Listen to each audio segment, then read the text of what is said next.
Just before that, okay?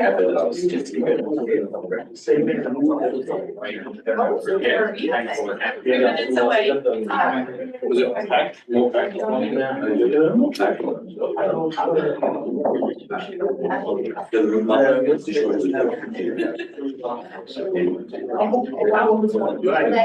morning, everybody.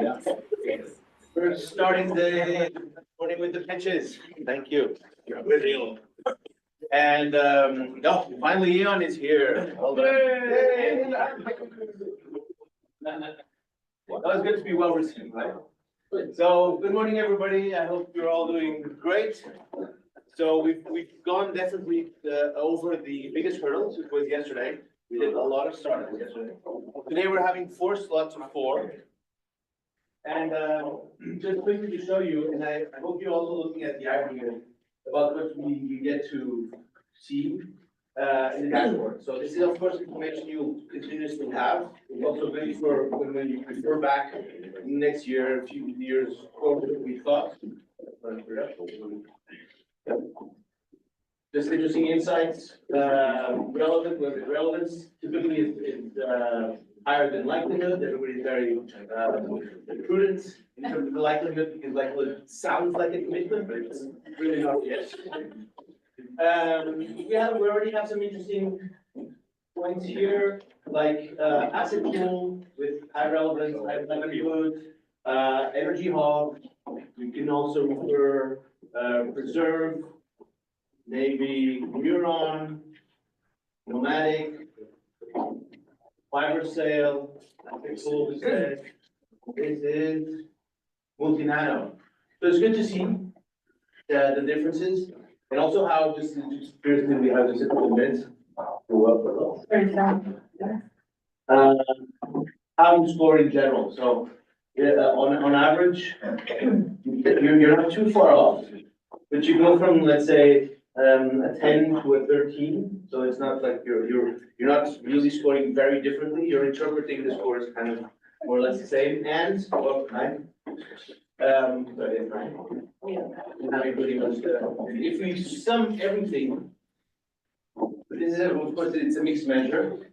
Asset pool, those we mentioned, asset pool, neuron, nomadic, multi-nano, N-line, rewind, synergy, fiber sale, Aluma, all showing pretty good interest from the group as a whole. It's a sum of all of the points. This is the sum of the 4 measures. Okay, so keep on doing this. This will become the more useful, the more data it has. So fantastic. Do you have anything else now? We are ready for the first startup. Okay, we're ready for the first startup. We'll have 2, then a break, 2 again. No, 2, a break, lunch, then another one. Then we go up. That was not all confusing. We're here for pitches. Okay, right. All right, let's go. 1, 8, lunch. Yes, we are getting ready for MindMargin. Felix will join us, dialing in from China. We are ready. 1.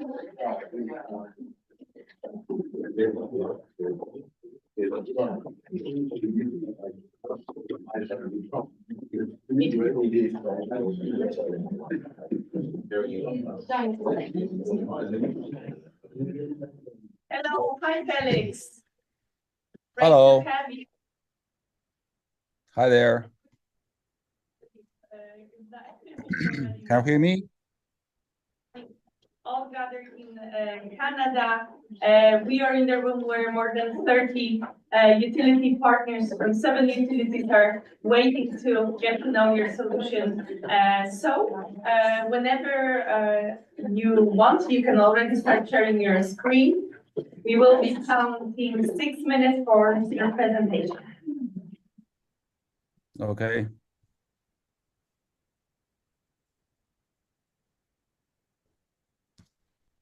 Your screen, not the full screen. Gives you the presentation. Can you see my screen? Well, you can start. Okay. Okay, cool. Hi, everyone. I'm Felix, the founder and CEO of MindMargin. At MindMargin, we leverage cutting-edge AI technology to offer high-resolution weather forecasting and automatic power trading for generators and retailers. Let me start by highlighting some keywords of our company. MindMargin was established in 2016 in Beijing, China. Today, we have over 300 weather data customers, and we are trading 15 billion kilowatt-hour electricity annually for our utility customers.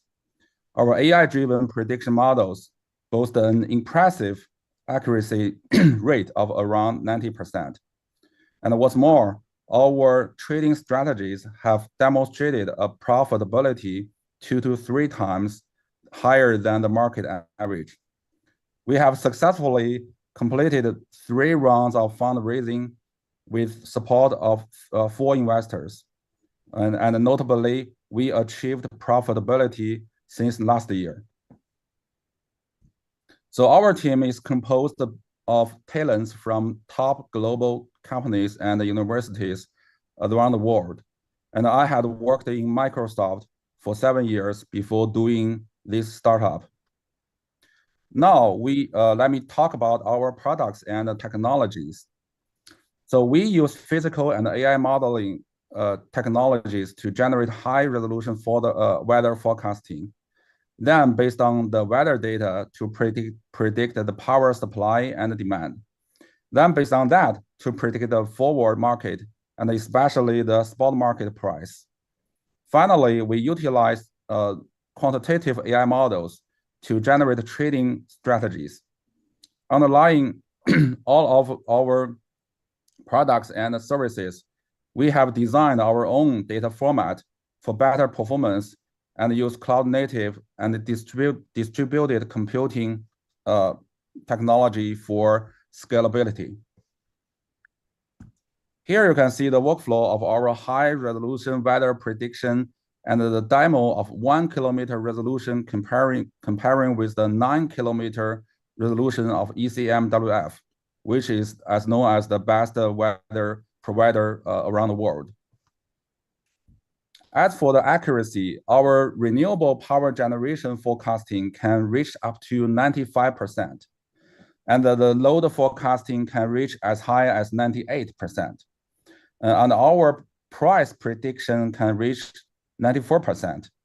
And last, the quantitative AI trading strategy are 2 to 3 times more profitable than the market average. And actually, in fact, one of our free election utilities, which is CLP, has already tested our forecast data and confirmed that we are among the best in China market. Here is the demo of our quantitative AI models for spot market trading. And we are conducting numbers of experiments. Some of them are based on machine learning, some on deep learning, and some on the latest large language models. So last but not the least, I'd like to share some of our customer successful stories. So for weather data, with over 300 enterprise company has chosen us. You can see from different industries. And for renewable power forecasting, we have helped over 100 farms in China improved the accuracy. For generator power trading, we helped a China wind farm, which is also owned by CLP, and increased the profitability by 15%. And for retailer power trading, we helped a China power retailer increase the profitability by 100% in 2024. And last, for energy storage, after using our dynamic charge and discharge strategy, its profitability can increase by up to 44%. So thanks everyone. And at MindMargin, we are committed to using the state-of-art technologies to contribute to a green and a sustainable world. Thank you. That's it. Felix, very good. We have 1 extra minute and we will right away move to questions. Sure. Thanks, Felix, for the great presentation and congratulations to be able to get into the top 60 in the Electrons 2025. I have a few questions. First question is, can you elaborate more on the operation principle of your price and generation, RE generation forecast? How you can achieve such a high accuracy level? Okay, good question. So let me show you some more slides. So here are some 3 slides I want to share with you about 3 provinces in China, and you can see from my screen. The first one is the Shanxi province market, the power market. So on this slide, you can see 3 lines. So the first one is the black line. The black one is the total renewable power generated every day. And the dotted green line is the total load every daily. And the blue line is the daily spot market price. So as you can see, because the power spot market price is determined by the supply and the demand. So in for the supply and the demand, you can see the most variable and the most the changing factor actually is the renewable power. So in order to generate the prediction of the spot market price, we actually need to do the renewable power generation forecasting well. So if we can do that prediction well, so we can do the spot market price forecasting well. So and behind the total renewable power actually is the weather. So that's why we do the weather prediction, and then we can do the spot market price prediction well. So not only in the Shanxi province, but you can also see that the similar trend in Shandong province market and also the Jiangsu province market. So as you know, as long as if the market has the high utilization of the renewable power like wind and solar power, so you can see the very high correlation between the renewable power and the spot market price. So that's why we can do the spot market price prediction at a very high accuracy. Thank you. My second question is, what is your current business model that you are offering to different final generation company and end-use clients? Okay, so for business model, so actually in China market we offer 2 kinds of business model, and first one is the revenue sharing, and the second one is the data service and also software as a service. So for revenue sharing, actually we are operating the trading for some utilities, like for the retailer company or for the generators. So we just do all the data analysis and also the trading operation based on our AI technology. Actually, we are not doing the trading on by person. Actually, we are doing the trading automatically by the AI and also the software. So and then when we can increase the revenue, we can do the revenue sharing with our customer. So that's the first business model. And second model is that we can also offer our data service and also software service for our customers, because some of our customers, they have their own trading team, they have their own tech team, and it's not easy for them to give the trading operation to a third-party company. So then they would prefer to leverage our technologies and our software to enhance their trading capability. So that's also another business model we do in China. One quick question, Felix. Are you only available in China or also expanding to other markets? Okay, that's a good question. So actually, that's a reason I participated in this free election event. So because we have proved we are successful in China market, and then the next step is we are looking forward to expand our business to the whole globe, because I think our technology in China, because the China market is actually a very large market in the world. And I don't know whether you have already known that China has already opened their power market. So before the electricity, the power market was not open in China. Is controlled by the country. But since 2015, China decided to. Hi. Time up? Yes, very, very sorry. We are running really out of time. Okay.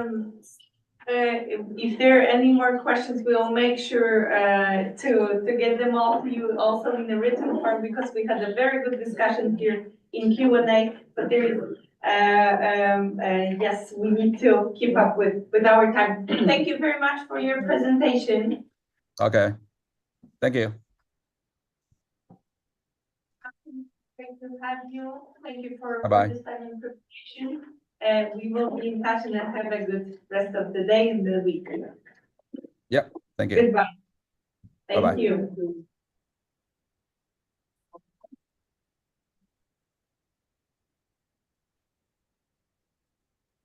So leave this room, we can, oh, yeah, yes. Okay, sorry for cutting, but I would like to display with our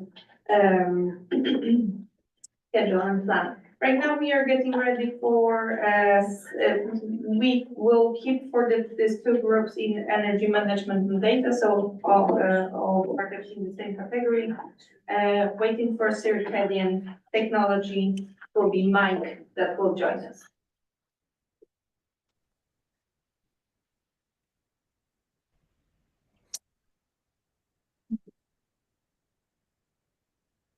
Hello, hi Mike.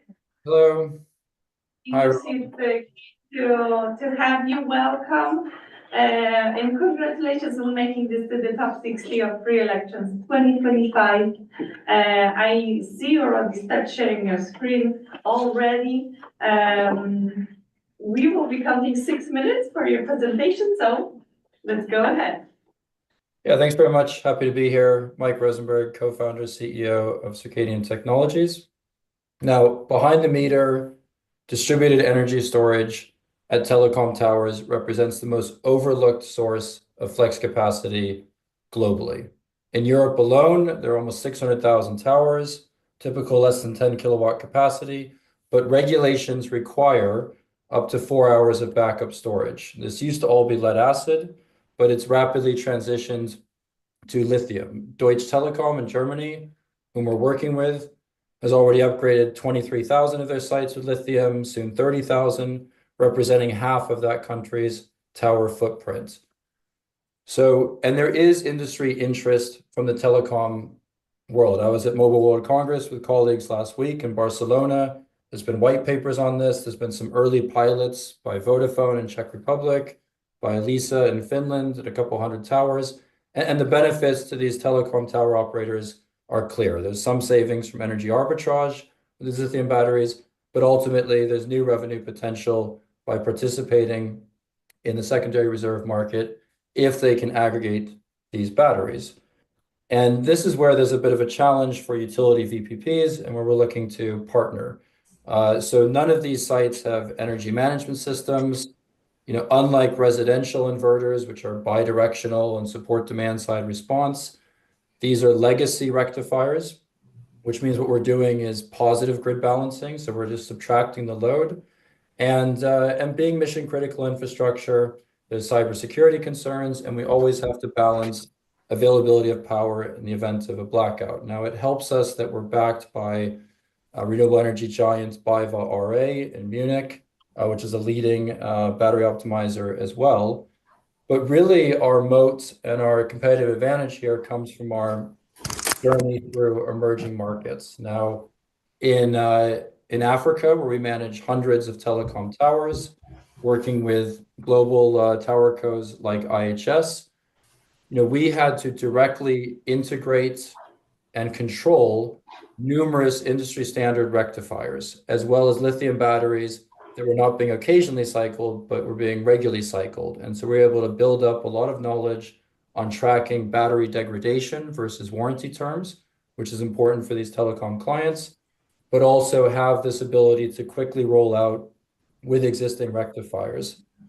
And in terms of our technology readiness for this, in emerging markets, we needed to use hardware to gather information from lots of sensors, and including security, but we've already built out the functionality to directly control the rectifiers through the cloud over a VPN. And that's how it's working with Deutsche Telekom and with other carriers that we're in talks with. So everything happens on our cloud.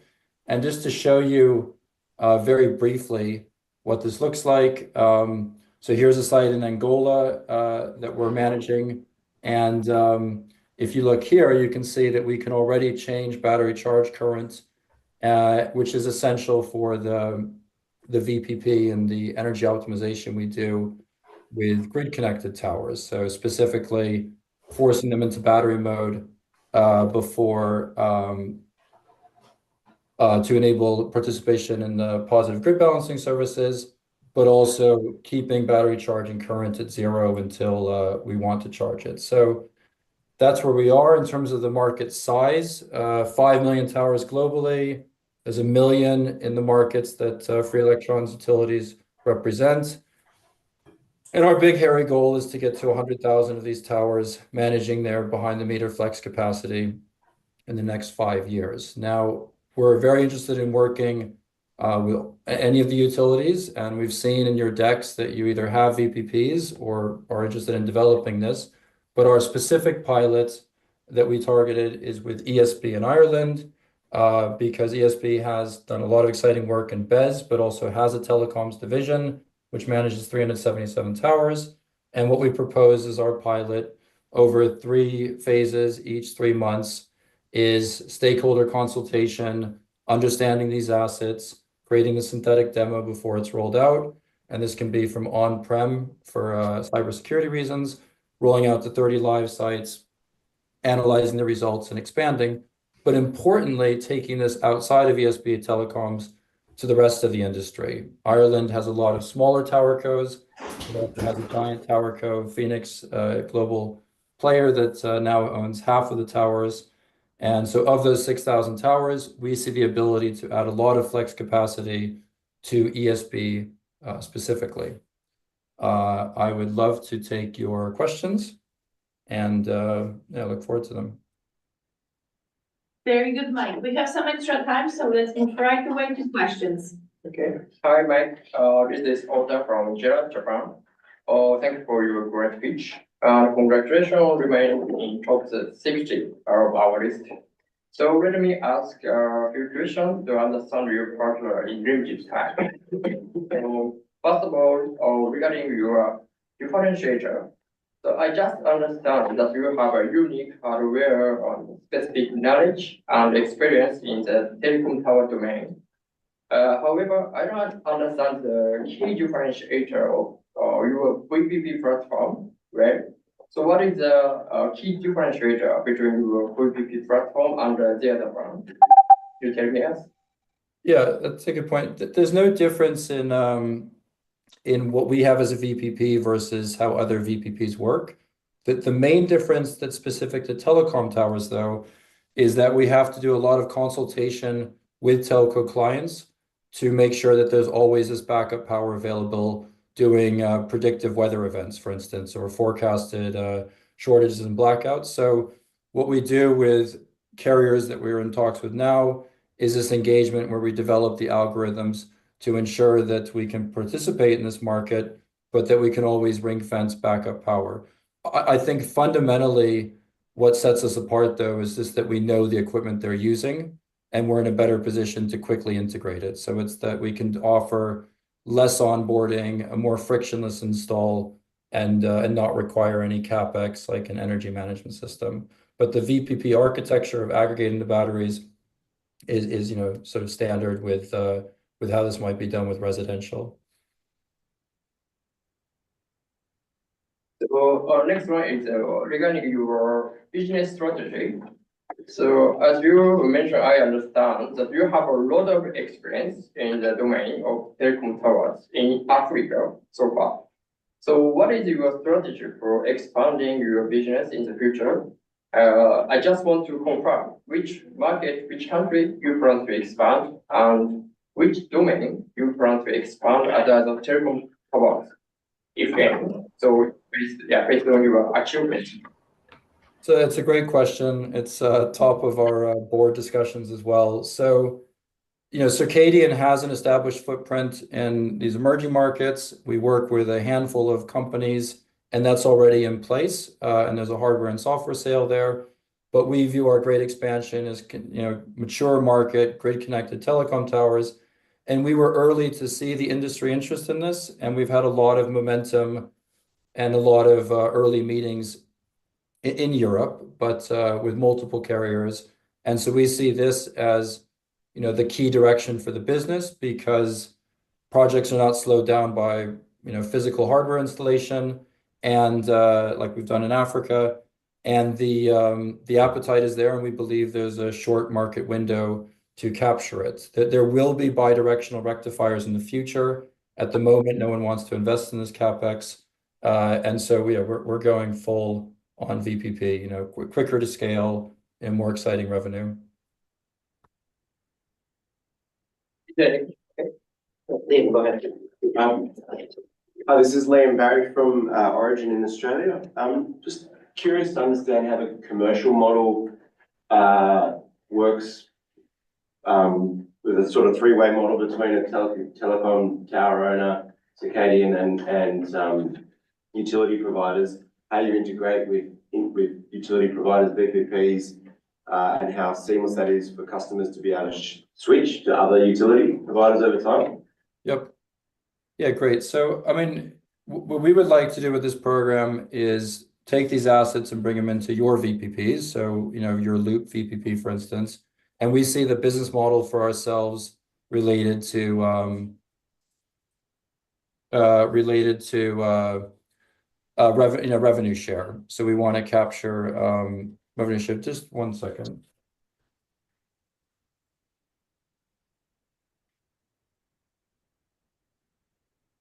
Anyway, so capturing, it was my Peloton in the background, somehow turning on. So we want to capture a percentage of the revenue that we earn that we help telcos, and we want to work with you to better integrate this into your VPP and provide the benefit of rapid flex capacity.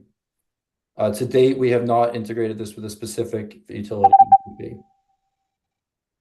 Thank you. Okay, thank you very much, Mike, for the presentation. I think we have even more questions in the room, but we will make sure that they get to you in a written form. Thank you very much for your time and presentation. Thank you. Thanks for the questions. Glad to have more. Thank you. End of the day. Goodbye. We will be in touch. Bye.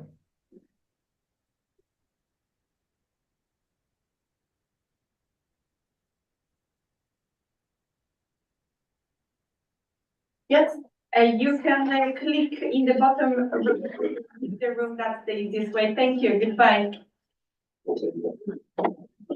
Okay, and that's us. There are many people online. Hello from utilities. It's great to have you as well. If you have any questions, please write in the chat. We will try to leave them in during Q&A. If not, we will pass them to start later on. Right now, let's get ready for Heatio. We will see it will be Thomas and his colleague that just joined. Hello. Hi, it's great to have you. Welcome to the pitch event of Free Electrons and congratulations on being in the top 60 of this year's edition. We are very curious and happy about meeting you and getting to know your solution better. Whenever you're ready, share your screen. You can start your presentation and we will count 6 minutes for that. Can we all see that? You can see your screen. Perfect. Are we okay to start? Yes, go ahead. Fantastic. Hello, everyone. So my name's Tom, and this is Simon, and we are the founders of Heatio. So Heatio is a home energy data and analytics platform specifically designed to accelerate the uptake of low carbon technologies in homes. We achieve this through predictive analysis tools and ultimately generating digital twins of domestic properties. And we utilize real world data to simulate costs and carbon savings that are achieved by different improvements on those individual households. So far, we've already got some results from the trials we've been on. The first one is that 45% increase in Heatio users taking up low carbon technologies. And this is compared to the traditional manual approach, which uses assumed data. We've also seen a 44% increase in the accuracy of energy savings compared to traditional approaches, and a 61% increase in user engagement post-installation through ongoing home energy monitoring. So what we're creating is an intelligent energy infrastructure. And we're doing that by collecting data from millions of homes and devices. And what we're trying to do is deliver sustainable, secure, and affordable energy. Ultimately, we're on a mission to become Europe's most trusted source of home energy data. Each home that we connect to the Heatio platform is generated a world-first digital energy score. This novel innovation came through our partnership with E.ON. And what we did was we utilized some of the learnings from credit scoring agencies like Experian on how they simplified financial information to consumers. So in less than 60 seconds, a consumer can connect their home, track their energy consumption in real time, understand their energy costs, but ultimately see the actual impact of low carbon technologies and what it could mean for them. We then go a step further and existing low carbon technologies can be connected, such as battery storage, heat pumps, electric vehicle chargers, all through the click of a button and then delivering whole home energy monitoring. And what that means is we can do predictive analysis based on how the energy is being consumed in the home. And with accurate savings that come out of that, finance providers and energy retailers can analyze affordability, but then link it into green finance and funding solutions like energy as a service, heat as a service, or green mortgages. And that same data can then be used to bring innovative time of use tariffs to market. And our approach is quite unique because we do all of this without needing to enter the property, and we use actual consumer data, giving confidence to the people that can see it. Our background is we started in 2022 when we presented to several utilities the concept of using home energy data to deliver targeted energy saving solutions to support the most vulnerable communities in transitioning. We then became an innovation partner of E.ON and entered into a UK government pilot to explore how energy monitoring and data capture could contribute towards net zero targets.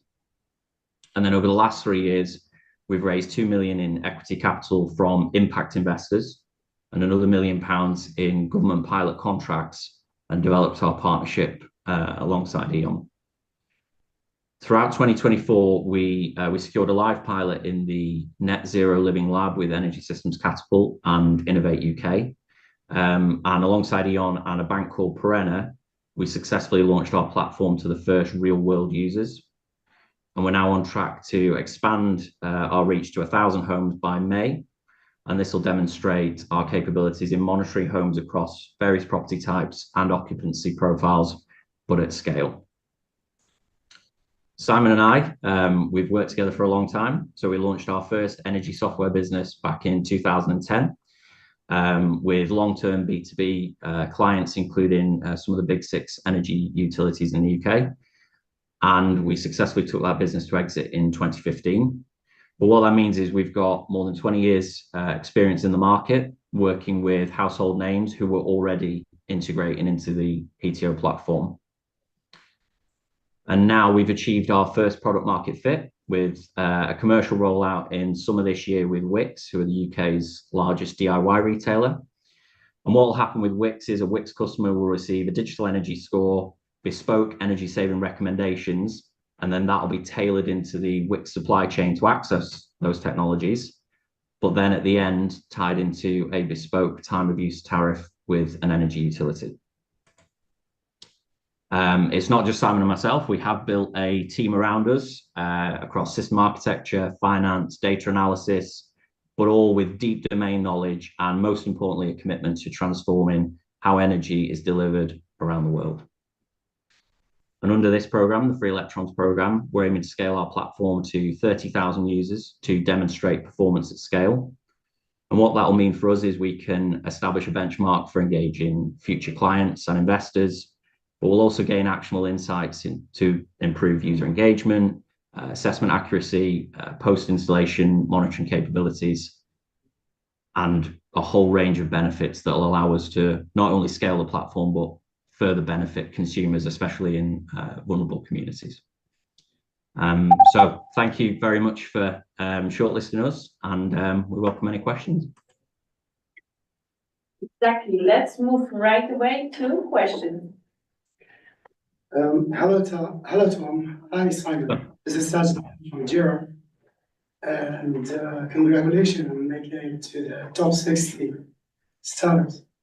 Thank you. I've got a few questions for you. The first one will go like, what exactly sets you apart?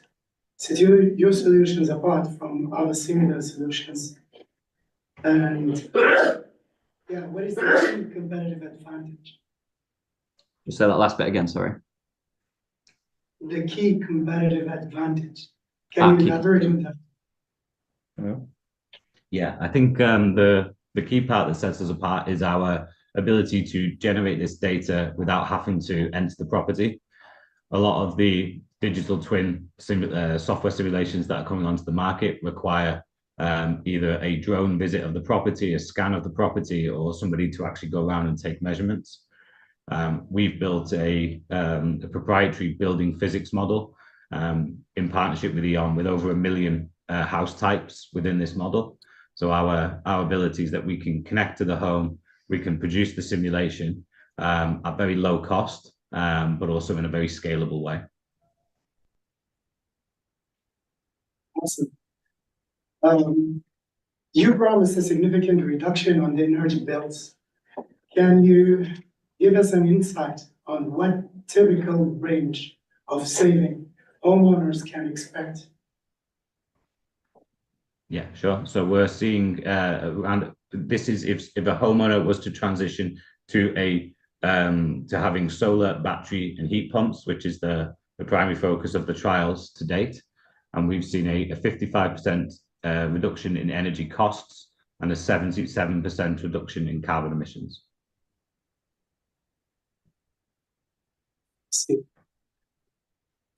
All right. So moving to another question. Has the platform been localized to other markets like Japanese, and in terms of rules, regulations, language, currency, other factors, other languages? Not as yet from a user interface perspective, but a big part of the way we've built the algorithms that sit within the platform is that we have segmented the property data from the occupancy profiles and from the climate data. So the idea being that we can scale the platform into other regions by building those metrics for each of those regions. So you can imagine the occupancy profiles for the UK will probably be quite similar, but the climate data will be very different. we haven't yet got to a position where the front end has the ability to convey in different languages now. That's definitely something we'd like to do. My colleague here want to ask you one more question. Okay, so, hi. So I just want to understand the current readiness. So I understand you're looking for an opportunity to have the pilot project at study homes. What's the current like the customer numbers if you have? Currently, we're just at around 700 now, and we're scaling to 1,000 in the next couple of months.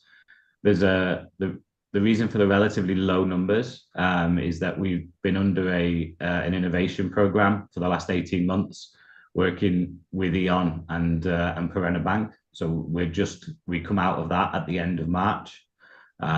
So we've been kind of ring fenced to that until the end of March, and then, but from a platform perspective, the opportunity is absolutely there to scale that up. Very good. Our time is up. 10 minutes passed very, very quickly, but thank you very much for your presentation. Thank you. Thank you, everyone. Thanks for your time. It's great to have you. Thank you for all the effort. We will be in touch and have a good rest of the day. That's it for today. Thank you. Okay, very good. Let's get ready for the last startup in this group, the first one. Startup number 14. It's Jua. It will be Andrea, I believe, from Switzerland, calling in.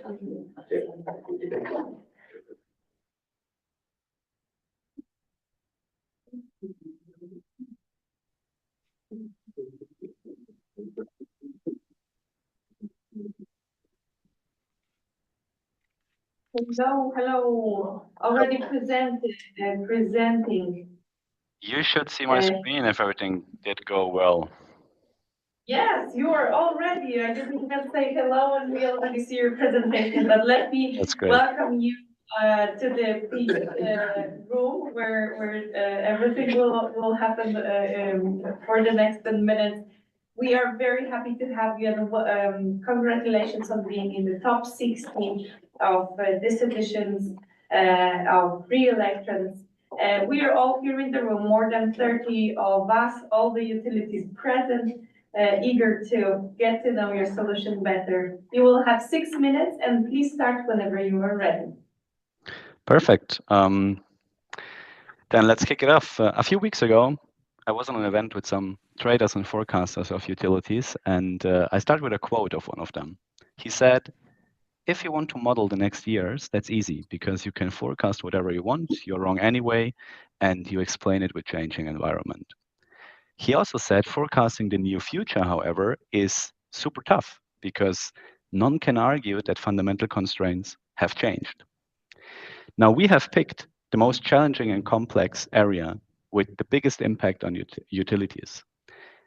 The area where a swing of a butterfly on one side of the Earth can cause thunderstorms on the other side of the Earth. We predict the weather from day 0 to 4 weeks out. And not just that, we analyze all other weather models out there as well for signals that are important for traders. Now, why is that important? It has never been that important as today to have the right information at hand. The market volatility increases. We see negative prices going down to minus 500 euro per megawatt hour and massive price peaks. This is not just, but also impacted by the ever-growing renewable energy share and the merit order principle. Now, market dynamics increase as due to high volatile markets and high liquidity in the markets, prop traders are attracted as well. Furthermore, is the balancing market changing due to the availability of batteries and short-term storage. While European utilities at least have improved their profit margins in recent years, despite the falling energy prices, one must also note that there is margin pressure for renewable energies, and it increases. This is a risk for a smart utility executive to be monitored. Now, let me connect the dots. Utilities are operating in an increasing volatile environment, changing market dynamics, and you need to monitor margin risks. Having the right information at hand differentiates winners from losers in the future and ensures continued margin improvements. But which role plays weather and forecasting in that scenario? Let me illustrate that with two recent examples. German Dunkelflaute in December last year. Very low wind and solar production for days caused an energy crisis in Europe. While sure thing, this was not due to a forecasting error, it shows the impact of weather on the energy markets. In April last year, Switzerland faced an almost blackout due to a forecasting error that would have been fully avoided. Sudden snow covered solar panels and impacted the load in a way that the grid got unstable. Approximately 30 million of balancing costs were the result of that. How do we address the challenges? We have built the currently best performing large foundational weather AI model in the market. One does not hear that in the press, as we are no Google or Microsoft. But neither Google or Microsoft, nor the ECMWF's AIFS can beat us on relevant weather parameters currently. Our model architecture and data pipeline enables the Joule model to not just recognize patterns in large data sets, but has an inherent understanding of physical principles that results in never-seen precision forecasting. We also know that weather alone is a lot of value, but it's not everything. Utilities must understand impact on their own trading and hedging strategies. Identifying signals and risks is a key factor. Therefore, we have built upon the foundation of our weather models, and we have built an analytics and insights platform allowing you to identify that risks and uncertainties. Within the Joule platform, every single forecasting model is available, every numerical AI model, high-resolution model, and is an ensemble member. With that, you can understand forecasting errors and potential risks, and you can identify extreme events early, and you can mitigate them. Furthermore, you can configure your own individual trading signals based on your proprietary trading strategies, and you can backtest them directly in the platform. Let's look at some real-life examples. One of our partners, Volue, is leveraging Joule's weather data to aggregate wind production forecasting and improves that up to 18%. In easy words, everyone who is using the Joule forecast spots 18% more accurate what's going on in a trading zone than everyone else. That sounds like a real trading edge to me.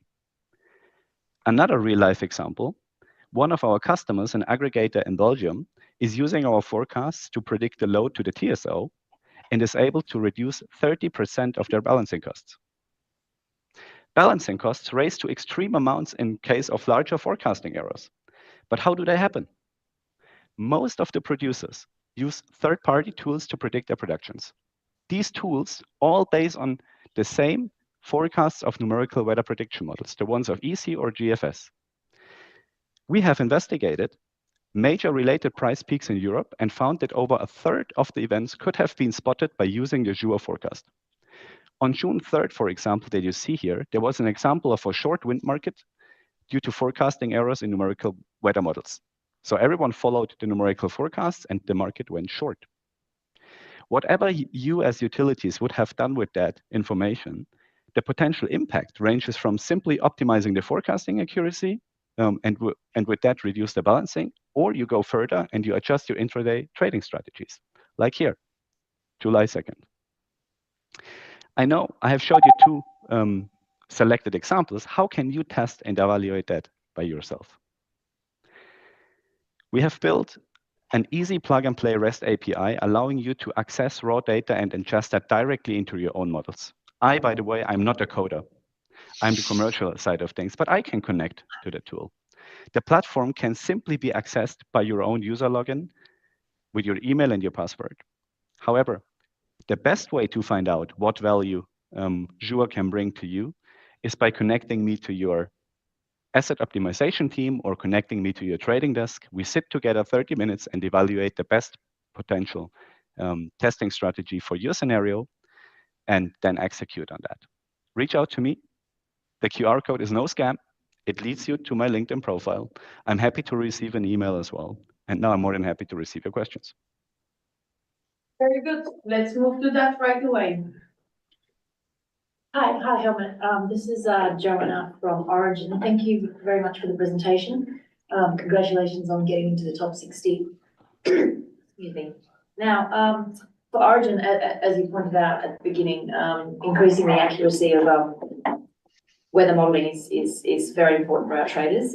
So this looks very interesting to us.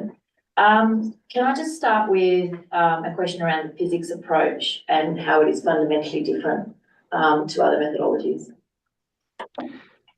Yeah, so the model architecture, how it's built, and one of our engineers would most likely answer that a bit different.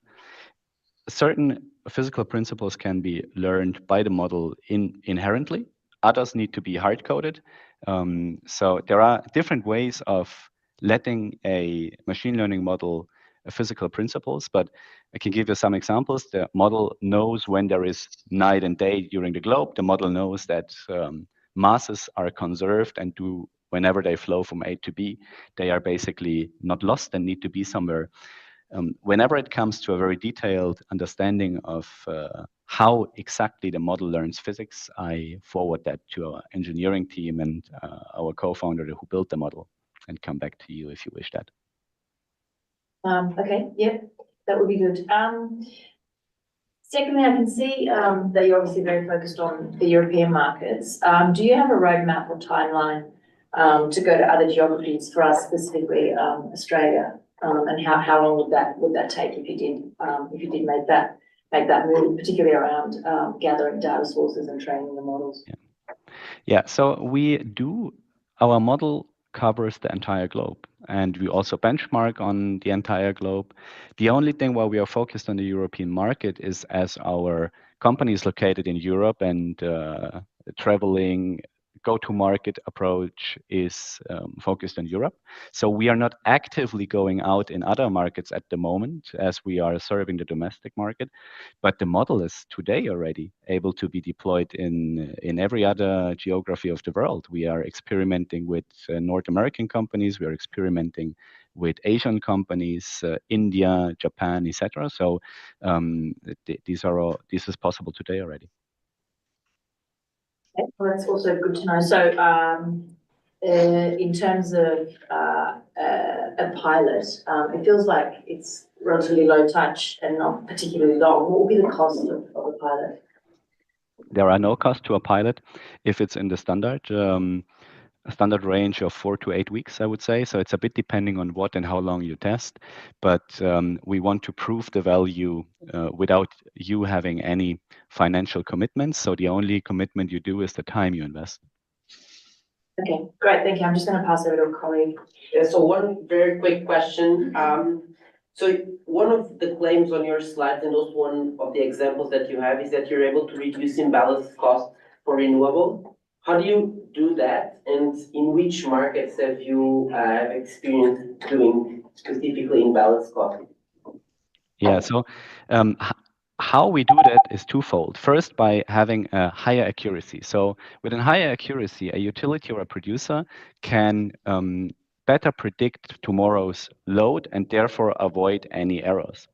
But not that is the sole factor for that. Also, by knowing what the market is going to do, our model is able to predict certain swings much earlier than a comparable EC model, for example. You can spot what impacts or what magnitude is most likely to happen in the balancing market on the next day, and so you can adjust that.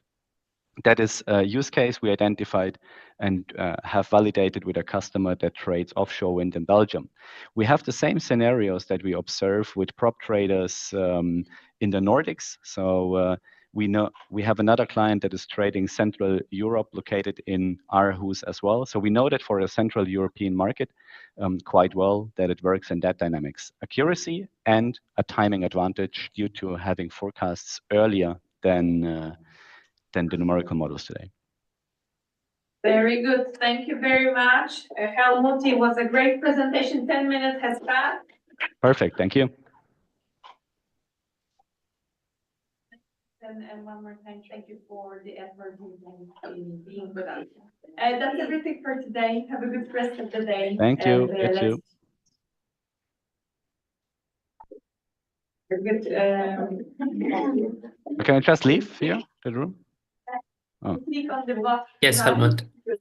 Okay.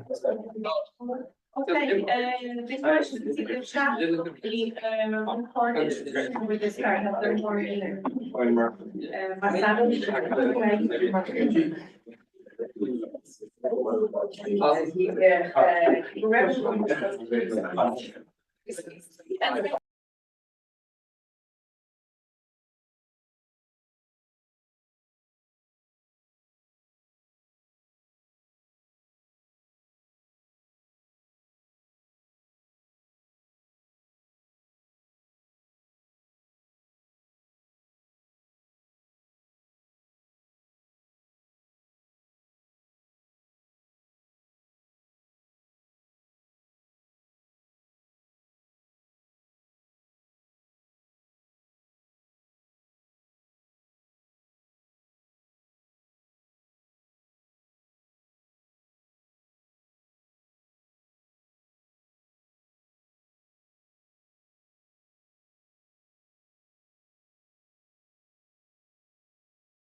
Let's get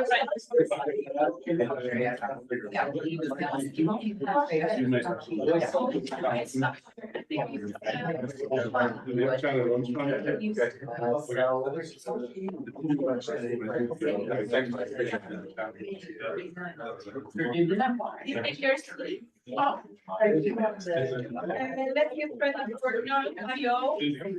Yeah, talking from Germany.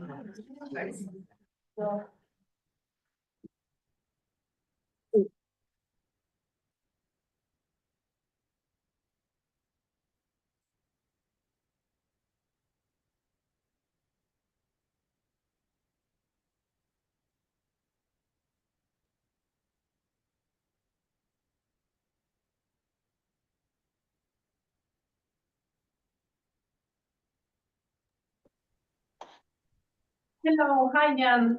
Great to Hello. have you. Congratulations on being on the top 60. Here is the full room.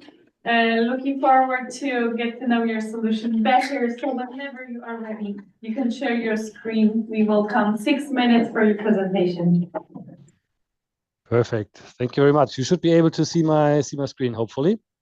So I'm going to tell you today of our technology that is revolutionizing ocean data, especially underwater data in complex offshore wind environments. If we talk about offshore wind, it's a very complex topic. We're talking about data-driven solutions in the future. We have sensors everywhere, and especially the underwater domain is one of the most complex domains you can deal with. You see it in the picture, a multitude of sensors, multitude of information. Everything has to be brought into one picture. What are the main challenges with underwater data? It's the data complexity. So we talk about heterogeneous domains, hydrographic domain, geoscience domain, geotechnical domain, environmental domain. It's the data quality assessment. How good is really my data? Yeah? And how you really have trained specialists who are assessing this.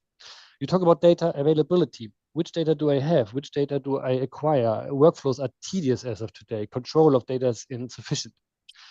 Analytical approaches of underwater data take days to weeks with really massive impact, and we are going to bring this down. And in the end, it's also about data governance. Yeah? So we see an inefficient data governance, and we see also partially fragmented data handling. And for all of this, we built TrueOcean. So TrueOcean is a cloud-based platform technology for ocean data management and underwater data management of multiple domains. So we are managing in our technology petabytes of underwater sensor data. We have already several customers ranging from survey companies up to also development companies, and even in the security domain we're active. What makes us special, and I will come back to this, is raw sensor data and big data and AI applications in this domain. And we support already more than 70 underwater data types. And just to give you a glimpse, we invested already 200,000 engineering hours in our technology. So it's a very, very big technology that we're working on here.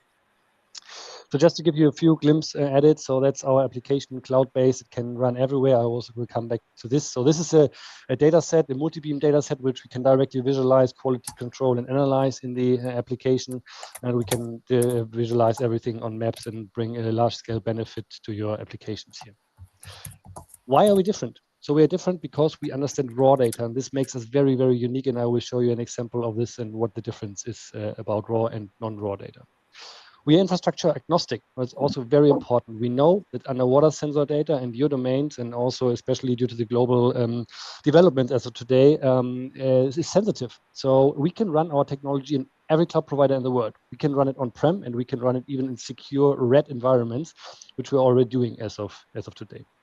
And we understand multiple domains at once. So one of your competitors at some time told us they're using 13 different desktop software tools to bring all ocean underwater data together. And I think that's not 2025 and where we are heading to. So just to give you a glimpse at the analytical approaches. So that's a classical side scan underwater image, which you see here. And when you do the classical approach, the let's say raster-based approach, you will see actually an image like this. Yeah? So it's a classical information that you see there. There is an object that's maybe there. But we worked, for example, heavily together with NVIDIA on using point clouds. So using a total different way of having the same data, but using a way higher resolution for object detection, for change detection, and for monitoring purposes. And I'm really looking forward to test this with you.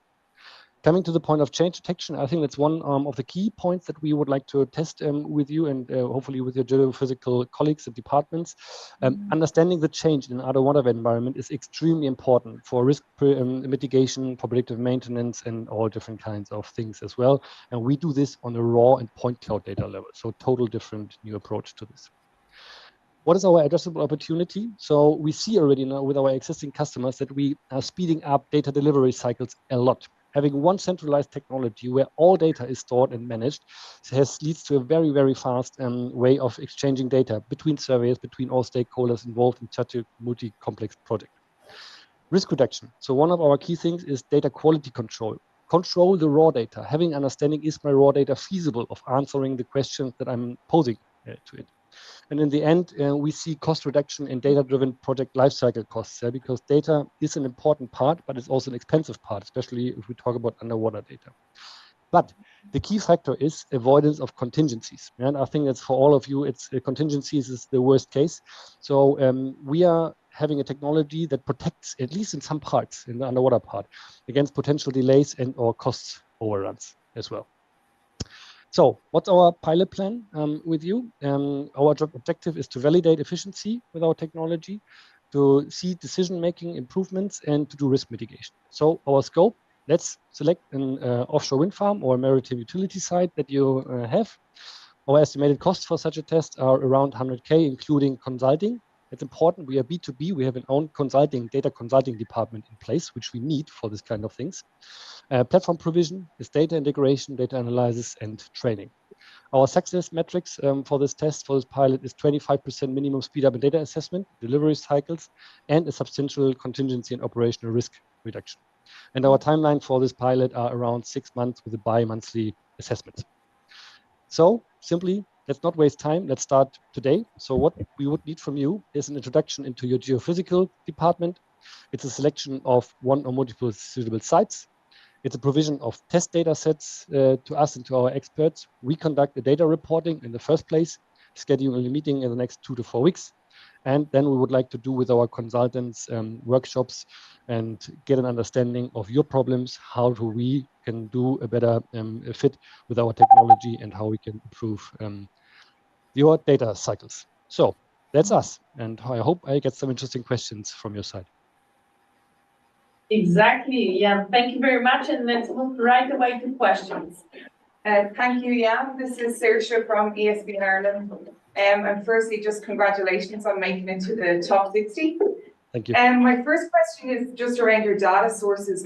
So could you expand a little bit on the source of your data? Is this from open sources? Do you procure the data, or do you rely on the utility to provide the data? Yeah, that's an important part. So we rely on the utility because data is sensitive. We also gather data with our consulting department for utilities, especially for desktop studies and other topics, because there is lots of data available. But you as utilities, you have most data, and it's your data that we are managing with our technology, and you are the host of your data. That's why you get is in fully isolated environment, a secure environment in the cloud provider or technology of your choice, where you host your data, where you manage your stakeholders in your data processes. But our consulting teams also help you in gathering external data sets as well. Okay, so that kind of leads to my next question. Do you have relationships with surveyors and data providers that you can help us collect that data? Multiples. Let's say it like this. So also to the very innovative ones, to the big ones, we have even surveyors as customers. So surveyors use us as well as data distribution technology. Companies like yours, they use us as data gathering technology. Yeah, so we work in both directions even. Okay, brilliant. Can you give an example of a large offshore company that are using the product already? I mean, most of them fall under NDA, but I can, for example, talk about a TSO. It's called Tenet in Germany. So it's a TSO. We have a contract with Stuart Energy from the MOD side. I can't tell you too much. Sulmara as a surveyor. I think that's the ones which I can tell you about. Thank you. And you've mentioned there about the pilot cost, but I suppose your enduring business model is this software as a service, or can we simply buy your software? Yeah, it's a software as a service model, correct. But we are in the B2B market. We are in a complex environment. So that's why we all the time do consulting as well. We have different kind of consulting packages for initial phases, for initial change management, because it's change. That's also important for you to understand. If we introduce technology like ours, it means adoption, it means change. We are supporting there. And we have also different kind of offers to support at different kind of levels during the life cycle and usage of our technology. But that's in the end up to you. And we figure this usually out in a workshop before we start actually long-term contracts. Okay, so you can't kind of give an indication of future monthly cost? Or is that I mean, project if you just buy purely the software, it depends for sure on the scale, but it's from 10K per month plus, but it depends on what you need in the end. Yeah. Brilliant. And just one last question for me. You touched on it in your presentation, but maybe expand a little bit on your USP or your secret sauce. Yeah, our secret sauce. So we bring multiple domains together. I'm not sure if you've ever seen a technology that can support 70 different formats: multi-beam, side scan, seismics, geospatial. We bring this all in one world. Yeah, so that's very important. Another important USP is we speak raw data, and this is for us one of the key ingredients to it. Everyone can speak aggregated, high-level, rasterized data, but raw data is the key because we understand raw data. Just one example. For example, Tenet used us to doing data quality assessment of the data that they get in. Yeah, so we do an automated data quality assessment. Immediately data is pushed in, and this can be done only with raw data. And last thing is we are infrastructure agnostic. So our technology can run in the cloud, but it can run on-prem because of security restrictions, and it can run also in secure networks if this is the case. Perfect. Thank you very much. That's all for me. Thank you. Okay. Very good. Well, we are right on time. Yeah, thank you very much for your presentation. That's it. We already used all 10 minutes. That passed very quickly. Thank you, Mark. Thank you, and bye. Effort in your time to be with us. Have a good rest of the day. And I think she's gone. Okay. Very good. Right now we are moving to Stuart Energy. It's I believe Auske from Lithuania.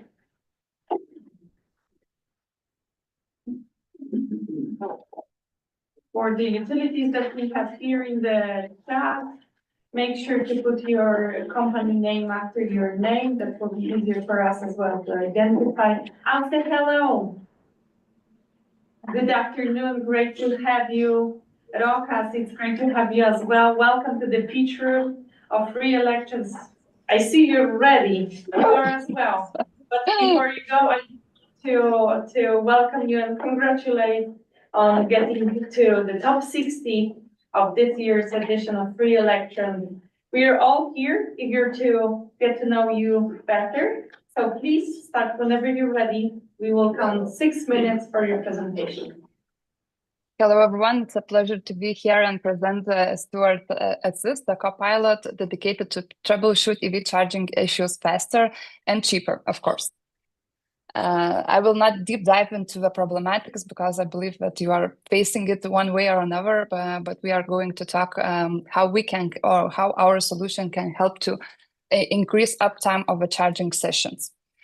So we are creating an analytical tool which is able to give you predictive insights and to troubleshoot EV charging in a real time faster. This is why we are able to save up to more than 30% of the cost dedicated to maintenance and support, and improve asset utilization by more than 20%.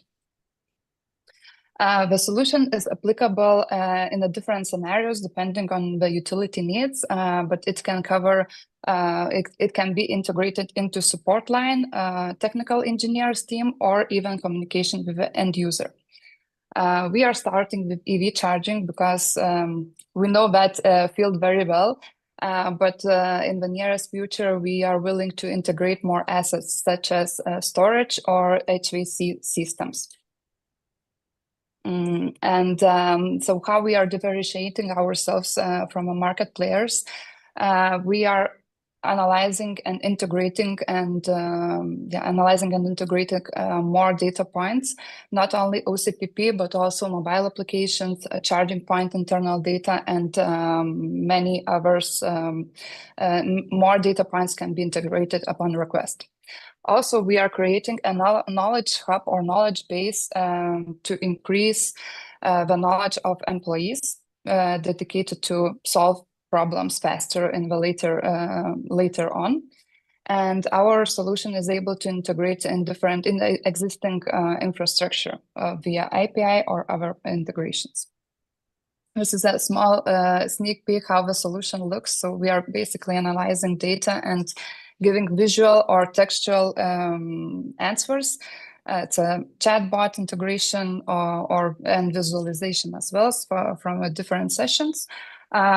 We can deep dive into that later on if you will be interested. With a pilot project, we really want to prove savings and efficiency. So that's why we are kind of asking to invest in the project itself if the results are successful and according to utility needs. We believe that we are able to provide a project within 6 months in a small scale, I would say like that. So first of all, we want to define the requirements of the utility, collect the data. Secondly, train our model accordingly. Make a soft testing, get the feedback, validate, and go to live validation and live testing in 5 and 6 months of pilot. And if the pilot is successful and there is a need to integrate the solution for the further exploration, so we are ready to do that in the later sessions, later time. So why we? We are professionals in EV charging, having all the expertise from different experiences. We developed and sold EV charger as a hardware technology. We developed charging point management system, had operational experience, piloted with national DSOs as well, with different projects. And we do have integrated more than 100 charging point models into our solutions or systems, how to put it like that. And we have experience working with different big companies in international and local level. So thank you, and I'm ready to your questions. Have plenty of time for that. So let's move into that right away. Thank you, Austin, for the great presentation, and congratulations for getting into the top 60 this year. My name is Ivan from CLP. My first question is, can you share with me like your past 100 EV chargers? What are the accuracy of your problem identification, issue identification? What is the accuracy? How many defects that you have identified so far? I will rephrase the question because I'm not sure if I understood it well. So you want to ask about the accuracy of the solution? Yes. Yes.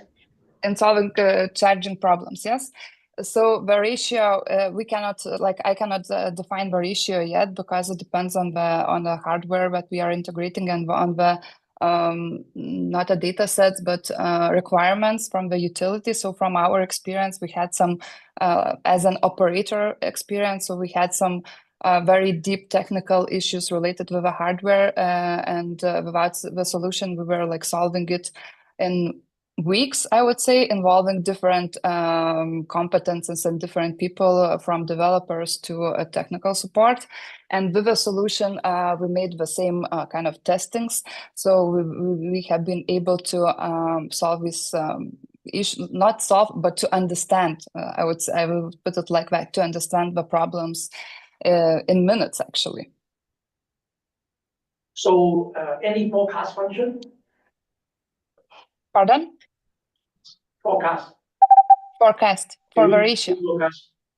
Yes. Yeah, so if we are taking let's say that the uptime of a charging point, it's 95%, so we can increase it by 2% more.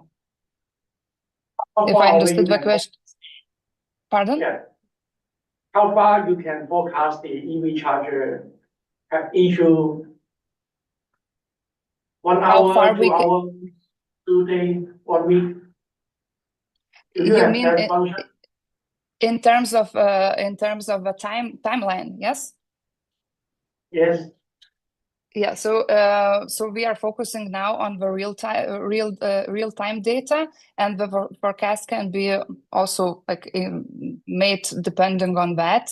So we are analyzing the previous sessions, and if we see that something is wrong with those previous sessions, so we can like identify that probably this charging point will have some X difficulties in terms of like 1 month or something like that.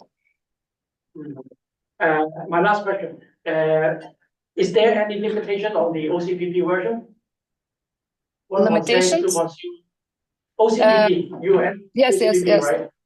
So any limitation? Are you using the latest version, or actually you focus in the previous version? Yeah, so now our main experience is with 1.6, but we are also integrating 2.1. And actually, I can add that once we launch with 2.1, we forecast a much more in-depth analysis, as OCPP 2.1 gives more data about charging session statuses. I can have one more question. What type of defects can you actually identify with your platform on the EV charging stations? And how much that, from your experience, represent out of the total failures that can happen? So maybe Rokas can step in here and help me answer this question. It depends actually on manufacturer of stations, because we noticed from our own experience some brands have specific issues. So once we collect enough data, we can train our models to identify these specific issues for the hardware manufacturer. We find this to be of the biggest value as troubleshooting. Of course, we can identify simple things like some faulty user interaction, or for DC chargers, identify that power modules have failed, or even sometimes try to forecast that power module might fail in the future, and that personnel will need to arrive at the location and inspect and to prevent the failure. So yeah, it depends on the charger, I would say. Okay, there's another question here on the chat on how much OEM agnostic are you on these, and how do you make sure the warranty on a charger is not voided by your maintenance? Oh, we're completely agnostic. As we are running OCPP, this is industry standard. We're not touching the charger at all. We're reading the data that the charger is sending to the backend. So basically, our hands are clean here. We're not voiding any warranty, and we're completely agnostic on the communication side. And also, I will add that with the list or with the integration with internal OEM data, which can be given like to us directly from OEM, we are able to diagnose even more accurately. So it's also like really helps the results to meet the requirements. Yeah, and I can add that we communicated with some hardware manufacturers to give us even more in-depth data about the hardware. So that's partnerships with hardware manufacturers that they would help provide data to train our models even further, which gives us competitive advantage compared to what's possible to build without that. Thank you. Very good. And the time is up. 10 minutes passed very, very quickly. Thank you very much. Thank you. Bye-bye. Bye-bye. It was great to have you. Have a good rest of the day. You too. Bye-bye. Bye. Bye.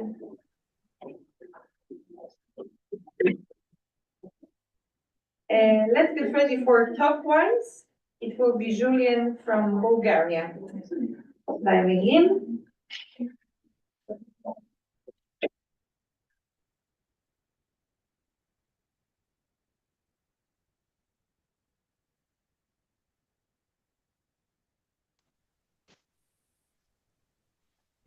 Hello, I see more of you. Julian, hello, Karim, great to have you. Welcome to the pitch event of Free Electrons 2025 and congratulations on being in the top 60. We are more than 30 here in the room, really looking forward to get to know your solution better. So please share your screen and you can start your presentation whenever you're ready. We will count 6 minutes for that. All right. Thank you. Good afternoon, everyone. Can you clearly see my screen? Yes, although it doesn't seem full screen, but we can see it well. Okay, good. So I will start. Yes, we can start. Okay, so good afternoon, everyone. I'm Julien Marcenac. I'm co-founder of TokWise. At TokWise, we help energy market players to buy and sell electricity at the best price and at the right time. And it's a critical challenge for green energy. It's a critical challenge for utilities as they integrate more and more green energy into their portfolio. And they have to manage the intermittency of renewable generations, changing consumption behavior, together with a high market volatility. And as a result, they see their capture margin becoming more and more uncertain, and this impacts their investment capability and the growth of their portfolio. So to control and maximize the performance of the portfolio, making the right decisions at the right time are crucial, but decision-making process in energy trading are becoming more and more complex. It requires processing large amount of data. It has to operate 24/7. You have to take decisions near real time. So usually to cope with this complexity, trading desk hire more experts, they set up more screen to visualize more data, but this approach is not scalable. So as a data scientist, when we enter this game, we took and we search for a scientific approach to solve these problems, and we build an AI trading system that can autonomously optimize renewable energy trading 24/7. So I will explain you briefly the major component and how it works. So first, the system continuously collects data from various sources, physical assets, power exchange, grid, and weather-related data. But those data are, let's say, raw data, and they have to be interpreted and transformed into informations that can be useful for decision making. And this is where the second step of our system come into play. So it creates various signals that will forecast the future state of the portfolio of the client, but also of the energy market. Third step, then this information is injected into the brain of our trading agent. So currently our trading agent is reassessing all these informations every 15 minutes. And based on its knowledge, it is continuously adapting to new market situations. So it will decide which volume to trade on which market, day-ahead, intraday, and ancillary services, and when and at which price. To build this intelligence, we have been using an machine learning approach called reinforcement learning, which allows our agents to be extremely adaptive to the dynamic of the markets. Then finally, our agent is going to output actions that can be either an order, which is going to be sent to one of the markets, or dispatching signals that can be sent to an asset. And what I'm telling you here is not a dream, this is reality.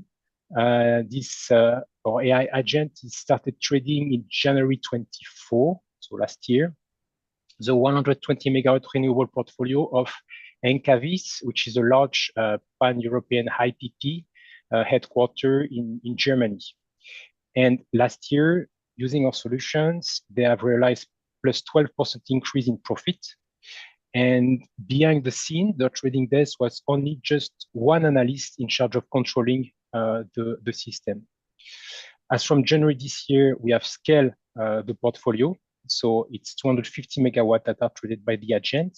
And the plan next year is to scale to 600 megawatts and expand to other European countries. Concerning the pilots, our proposition is to deploy our AI trading agents to optimize the performance of the utility partner energy portfolio in selecting one key European market. We believe it will be meaningful to work with EDP, ESB, and E.ON. The reason is that you have a large and expanding renewable portfolio and increased exposure to new consumer behavior, which will make you face more and more now and in the future complexity to manage risk and optimize return of the portfolio.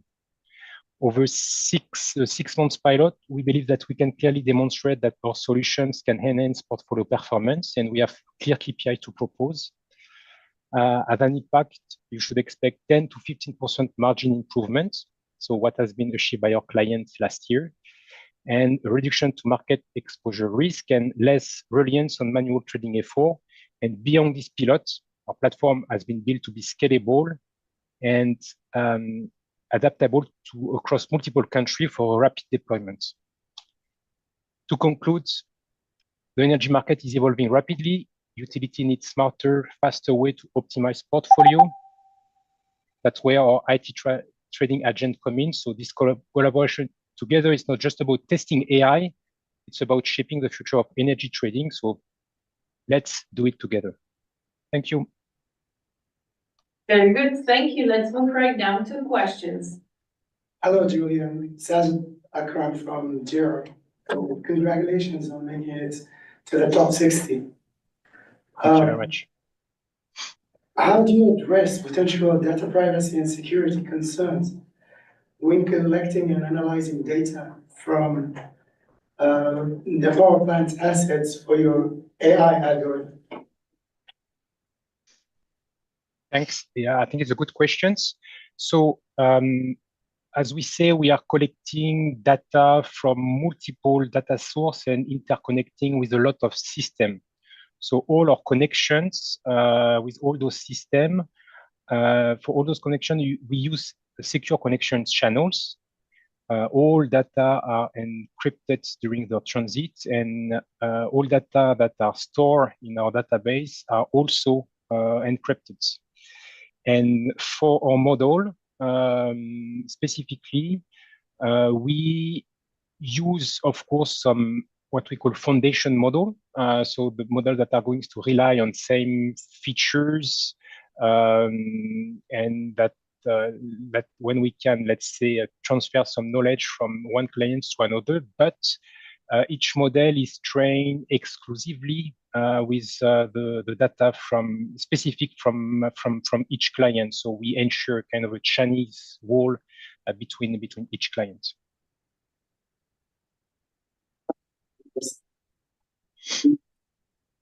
Another technical question about the accuracy. How accurate are your predictive algorithms? Is it possible that I may take a decision based on your system's recommendations and I end up losing money? So yeah, I think the accuracy is a good and the key questions. As any AI system, accuracy is heavily dependent of the data, the quantity, the type of data, and the quality of data we are using. For example, for some clients, we source real-time availability from the asset, the type of availability. We source live metering data, and those data, because they come from physical system, are, let's say, highly prone to error and so on. And we we work hand in hand with clients to improve the quality of those data, which is essential. So I would say it's difficult to say precise accuracy, but the outcome of this accuracy, I believe this is the financial benefit that we bring to our clients. To your second questions about the decision towards system. So yes, we can. Our system can of course take some bad decisions. I think this is also we are working on the market which is highly dynamic, and market regime are changing. Let's say regularly because of regulation, seasonality, etc. But we have some tools that we deploy for our clients to mitigate risk. So first, the client has several parameters that can be used to control its appetite of risk. So in terms of volume, price, etc., it can also show different scenario. We are making a constant monitoring of any exception that can happen on the market. So sudden rise of intraday prices, large deviations, and so on. And finally, we have, let's say, human in the loop approach, meaning that we conceive our system not to be a black box, but really to be an open box. So we provide some explainability so the user can understand why the algo has been deciding, etc. And this way we can progress all together. Julian, thank you very much. The time is up. Although we have more questions in the room, we will make sure they get to you in a written form. Sure. Okay. But thank you very much for your help. Thanks to you. Thank you. Good luck for the rest of the day. It's the same for you. Thank you very much. Goodbye. Bye-bye.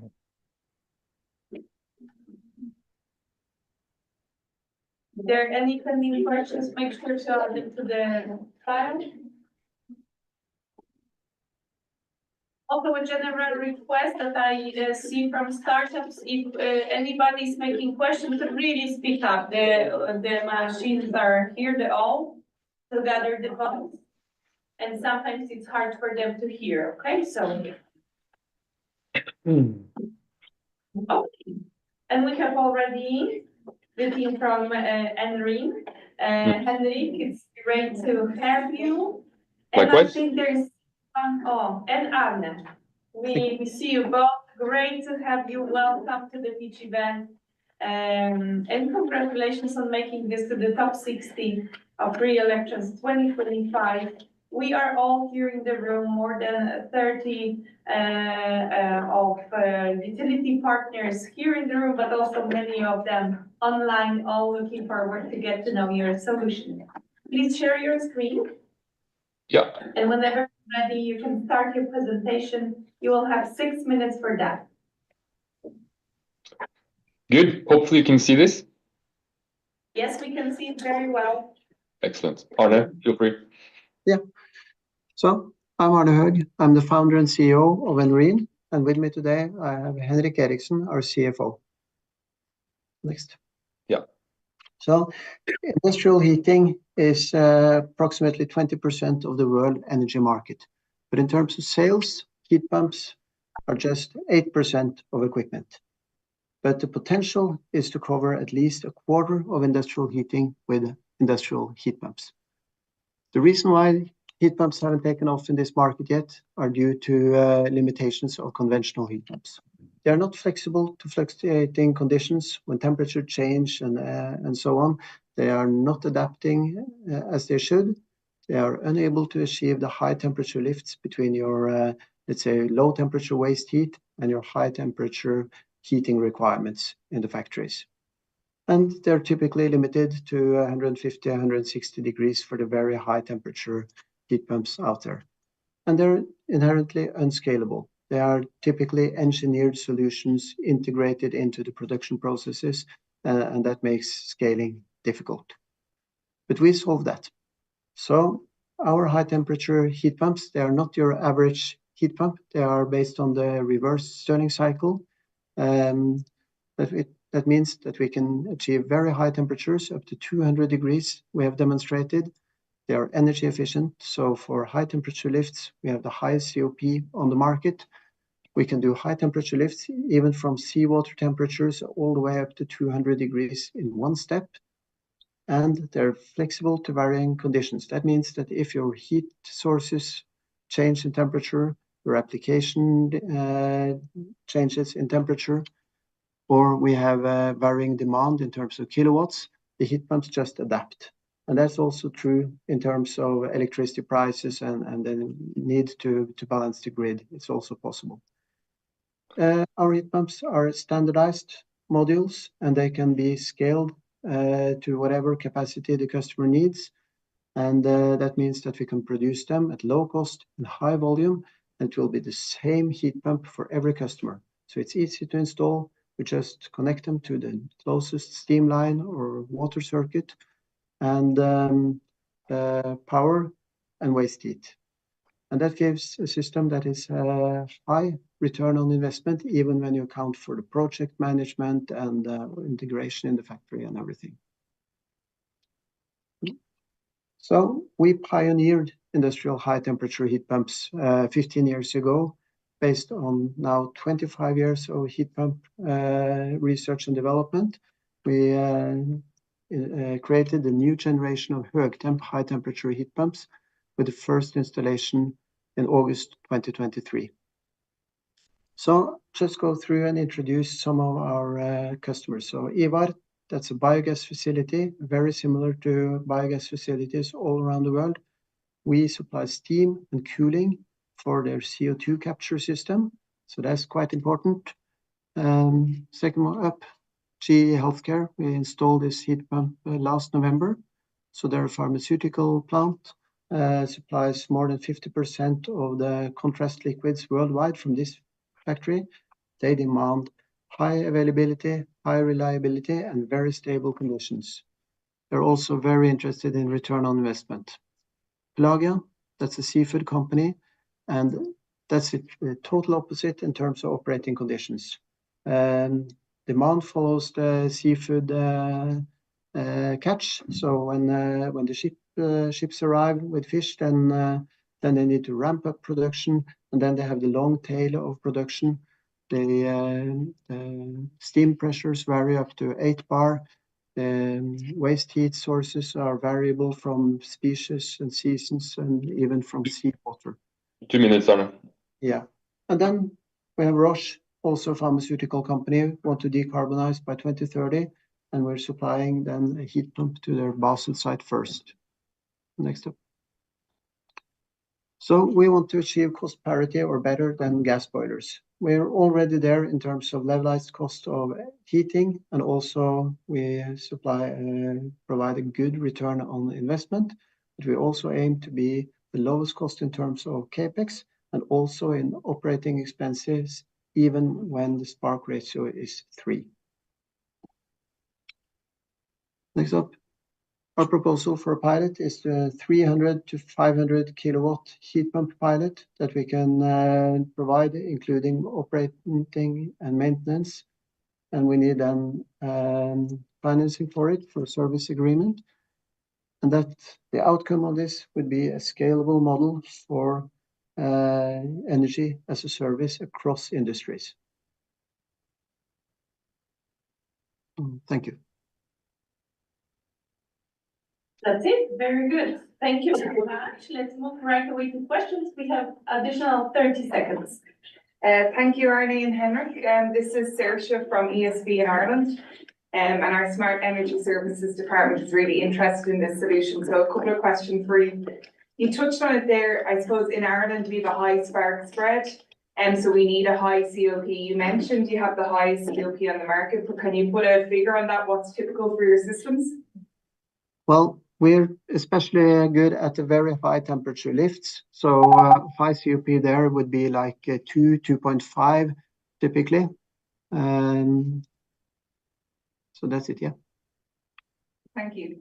And I suppose for us, reliability is a key. So how are you addressing servicing the heat pumps? Do you have service partners? Where do you store spare parts? And I suppose in particular, if you expand to Ireland, how would that work? Yeah, so far we've administered operating the heat pumps and maintenance ourselves, but we are now entering agreements with service partners, and we'll definitely do so outside of Norway. So the heat pump is very easy to service. It's like any piston compressor or similar, so that big service providers can do the maintenance with no issues. Thank you. And just also linked to that, what is the warranty on the heat pump? Yeah, as long as you enter into a service and operating agreement with us, then it's unlimited warranty. I suppose, could you describe maybe an ideal customer in terms of their waste heat temperature, their supply heat temperature, their profile? Yeah, so we've tested from waste heat temperatures as low as 20 degrees and lifting all the way up to 200 degrees in one step. So we published figures for those tests. We could even go lower in terms of heat source, all the way down to minus 10, 20 degrees, and still in just one step. I think particularly for temperature lifts higher than 80, 70 degrees, we are in a sole spot in this market. That is one key. And then the other is, a lot of these customers do not have access to high quality, stable waste heat. It is quite hard to come by, and it requires a lot of engineering. So that will also be a customer segment where we are in a leading position. And this would typically be customers in chemicals, pharmaceuticals, food and beverage, building materials, animal feed, etc., for example. We could also replace the ammonia cooling systems that some people would like to get rid of. So doing the whole step from providing cooling to the heating. Thank you. Going to pass over to Andre for a question. Two very quick questions, and thank you for the presentation. On the same topic that Saoirse was asking on the ranges of temperatures, for a pilot project, what would be the ideal industry that you would pick to test your solution? And what would be the timeline? When would you have your heat pump available to install in any given testing? Yeah, so it wouldn't matter much whether it's within food and beverage or building materials or whatever, but it could be nice if it's a customer that has let's say 24/7 operation, or at least 5 day a week or so operation. So we'll have a good return on investment. It's good if if they want let's say steam or high temperature heat. So those would be good. We have a lead time of approximately 10 months from signing to commissioning these days. I think another attribute of a key customer is the fact that some of these customers, they procure the systems centrally, whereas others procure them locally. So when we worked with Roche, they have, they're now doing one pilot, and if this is successful, they will plan to roll this out gradually up to 85 megawatts, which is 85 of these systems over time, right? So those type of customers could be both, a huge customer for us and also for you as energy provider. Very good, thank you. Okay, and the time is up. We have one more question in the room, but we will take it in a written form as the time is up. Okay, and thank you so much for your presentation. Thank you. Thank you. Great to have you here. Have a good rest of the day, and let's be in touch. Likewise. Thank you. Okay, please, if there are any other questions, let's write them down. We are keeping up. We will go to right now the brief after this group. We'll have a break half an hour, although we would like to join everyone at 11:45 here to start talking about the startup that we saw today, okay? Very good. The next presentation will start midday. In exactly 40 minutes.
a little bit more as well?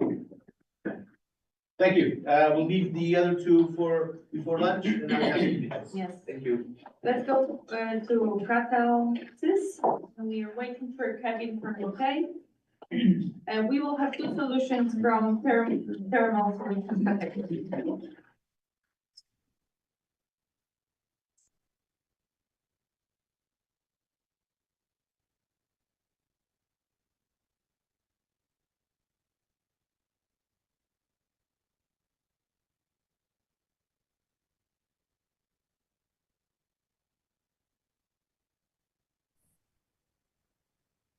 Hello, hi David. Hi, good morning to you guys in Canada. Right now, it's just this minute already afternoon, it's 12 o'clock here, but I know it's afternoon for you. Thank you for taking time to be with us, and congratulations this to the top 60. We are quite many here, more than 30 in the room, but also many people online to get to know more your solution. Please share your screen, and whenever you're ready, you can start your presentation. You will have 6 minutes for that. That's okay. Okay, so I'm David Hughes. I'm the chairman of Catalsys. We're a UK-based startup. I'm sitting in London today. We're about off-grid power. We are replacing diesel generators or other generators for places where the grid is either non-existent or the grid is too poor. We use ammonia, green ammonia, as a fuel, and we use a very well-known set of technologies put together to create robust generators at between, let's say, 50 kilowatts, half a megawatt, up to about 3 megawatts of power. And the reason this is compelling is because it is significantly cheaper than any other green power solution. It's cheaper than biodiesel, and it's much, much, much cheaper than hydrogen without relying on any government credits. The value chain is there. Green ammonia is made where renewables are cheap, very cheaply and easily transportable, shipped to site. On the site, a generator, an ammonia tank, that's the only input to the generator. And out of the other end comes the power that people want. I don't need to tell you that off-grid power is an increasing demand. I put this slide up really to highlight 3 areas where we have had significant commercial traction. The first is on construction sites, temporary sites, looking to decarbonize, get rid of diesel equipment. Second is in airport ground operations, where we've just announced a joint venture to focus on that piece of work. And thirdly, coming up on the rails recently, of course, is data centers and the power demand for data centers. On the left, just looking at the cost, if you put diesel into conventional fuel, diesel into a generator in the UK, the electricity coming out costs you about 34 pence a kilowatt hour. We can match that with green ammonia. So we can produce green power at the same price as fossil diesel. HVO, biodiesel will be much more expensive, and hydrogen way more expensive than that. We've been very conservative on the hydrogen number there. And green ammonia is coming. There's not a lot of green ammonia in the world, but you see the dots where people have cheap renewables looking to exploit those renewables to produce ammonia. The market is very large because of the cheap cost of this, so the penetration can be very high.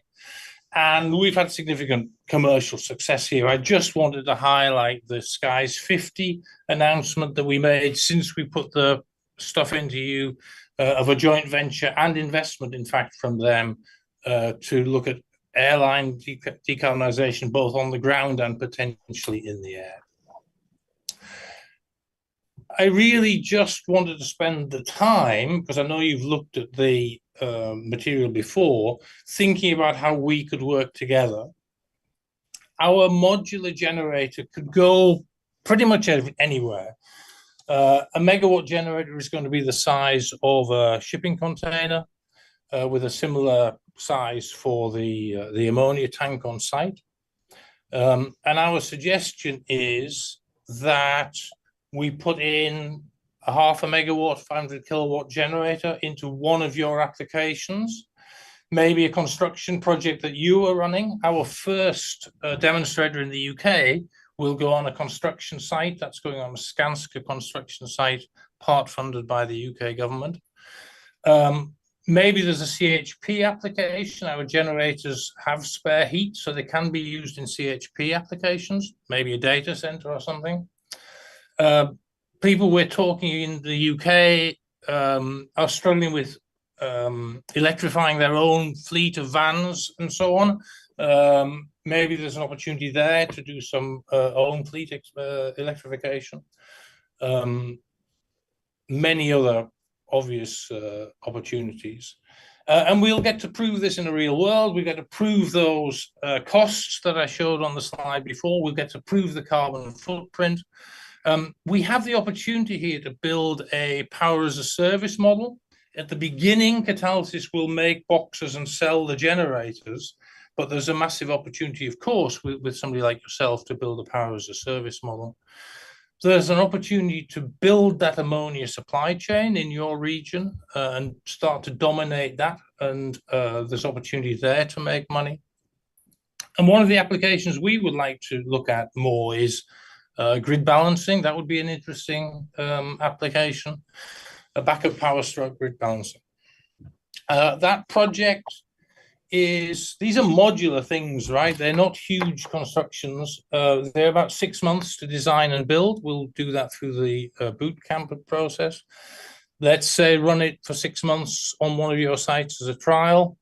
And the total cost of that is going to be $2 million, that sort of number, possibly a bit less. And then the subsequent units are going to be less than $1 million to put around the place. And that's where I wanted to leave that, just with some ideas as to how we work together. That's great. Let's move to questions. Hi, David. I'm Sandra from ESP. Thanks for the pitch and congratulations for making it top 60. So I have a few questions for you. Can you tell us how is your solution compared to ammonia reciprocating engines such as Genpact 1 megawatt unit? Yeah, so our core technology is in cracking ammonia to hydrogen. So what we do is we take some of the ammonia, put it through our cracker, produce some hydrogen, make an ammonia hydrogen mix, 95% ammonia, 5% hydrogen, and that mix will burn in an essentially unmodified engine. Anything which is designed to burn natural gas or propane, butane will burn that ammonia hydrogen mix. And then we use the hot exhaust from the generator to provide the energy for the cracking. So all of the heat energy needed to do the ammonia cracking comes from the exhaust of the generator. Thank you. And how do you plan to store the ammonia fuel at your demonstration site in UK, and what quantity that would be? So we don't know what the long-term value of green ammonia is. What we have assumed is that it is double the price of grey ammonia. That ammonia, green ammonia, when it becomes available, has a 100% green premium, and that's what we've used to get the numbers there. There's 193 million tons of announced green ammonia projects. And are you planning to store that on the demonstration site in UK? 193 that you. I'm sorry, I didn't catch that. How are you going to store the ammonia? So ammonia stores like LPG. It stores like ammonia. Anything that can store propane or butane can store ammonia. Obviously, it needs to be safely handled, but it is routinely handled in industrial applications anyway. So, for example, all the cold store warehouses in the world, all cold supply chains use ammonia as a refrigerant. So handling ammonia is an issue, but it's routinely done. and also handling ammonia. There's a question regarding that. So at your demonstration site, how you're planning, do you have any issues with the consenting to ammonia handling and storage? Well, there will be a permitting process, yeah. Wherever we put this, you're going to have to work with the local authority to meet the permits. But as I said, this is a chemical which is routinely handled. 180 million tons of ammonia are made every year in the world, and 20 million tons of that is shipped around the world. So, yeah, I'm not minimizing it, but it's perfectly handleable. And this would go in. We're not going to put this in a nursery school, right? This is to go in semi-industrial locations where there's a fence around the perimeter and there are professional staff that are used to operating to procedures. How many systems do you have at present or plan to put? How many systems at the moment you have? I'm sorry, I didn't catch that. How many units you have in operation at the moment? No, we don't have any units in operation at the moment. The first one, which will be 100 kilowatts, will go on a construction site in the UK this summer. Yeah. So we're in the build of the first one. So just on the NOx emission, it causes burning ammonia causes NOx emission. How do you plan to take care of that? Do you have any investments? So we will use conventional DNOx. If you think about AdBlue, what's AdBlue? AdBlue is ammonia. So we use the ammonia that we have anyway to do the DNOx reaction using conventional automotive catalysts to do that. Yes, thank you. The time is up. However, we have one more question in the chat, but I will, or even two questions in the chat. I will make sure to get them to you, David, so that you can answer in a written form. The rules are the rules. We have 10 minutes slots, which pass very quickly. David, thank you very much. Thank you. Bye-bye. Here. Thank you very much for today. Very good. Questions online that just appeared, we will get them in a written form, okay? So sorry, sometimes it's really hard to break here and no worries. For a minute. Thank you very much. Bye-bye. Good. Thank you, Fabio. Okay, we are getting ready for Anzen Innovations. It will be Drew. And then Hello, everyone. Hi, everyone. So, I hope I pronounced it well. Great to have you. Congratulations on making this to the top 60. We are all here very curious to get to know your solution. So please share your screen. Whenever you are ready, you can start, and we will count 6 minutes for your presentation. Okay, perfect. Thank you so much. I'll just share my screen now.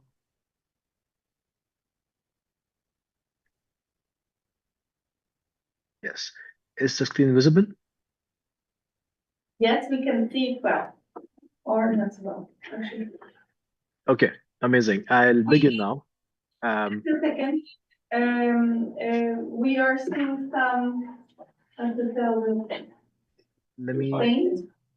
It's okay. Yes. Yes, Martina, it is a glitch that happens with Zoom. Unfortunately, it's hard to get rid of it, but it won't interfere too much, I think. Looks good now. Okay. Go. Good to go? Yes. Go ahead. Okay, perfect. Hi, everyone. It's great to be here. I'm Dhruv. I'm CEO and co-founder of Anzen. And at Anzen, we are developing a solid-state heat pump to accelerate decarbonization and also digitalize the grid. So we all know we need to move away from gas, and we need to find more viable low-carbon heating solutions. And today we have heat pumps as a solution. But the difficulty with heat pump is it's not really retrofittable or installable in all homes, especially the hard to retrofit homes. And these can be your apartments, flats, maisonettes, quite a few properties where there's a lack of space. They can't afford the high cost of ownership, but also spaces or areas where there's a risk of grid overload. And this is why the heat pump adoption is slowing down now. And in the UK, specifically, only 1% of homes have heat pumps out of 29 million homes.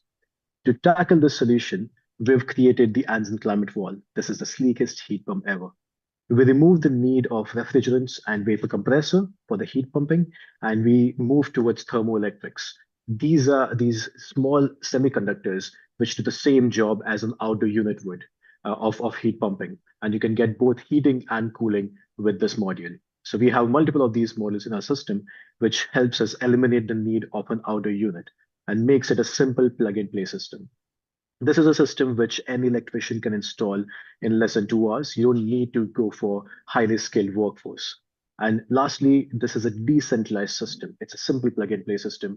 It gives you flexibility to install in whatever rooms you want to and not always choose a centralized system. And it can also translate into energy savings because you don't need to rely on partial load savings. How the system works is we can operate it as both heat recovery ventilation system with exhaust air heat pumping, as well as a normal heat pump. So for heating and cooling, we do everything heating, ventilation, and cooling. The nuances of this is we have sensors all across. So we monitor energy consumption, air quality, as well as pressure sensors to monitor the health of the system. So this way we can precisely monitor energy consumption, and energy utility companies can use this to model heating tariffs, even if the home has or doesn't have a smart meter. Because we reduce installation complexity, and we do this by not having required external electrical infrastructure. For example, a storage heater or an electric heater would need 9 to 10 amps and possibly a separate electrical line. But because we only need 3.5 amps per system, because it's 200 to 300% efficient in heating, it's much less complex to install.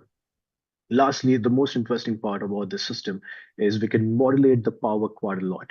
Normally in heat pumps or electric heating, you can only go, if it's a 2 kilowatt system or a 6 kilowatt system, you can only reduce it down to 50%, so you can use it for half its capacity.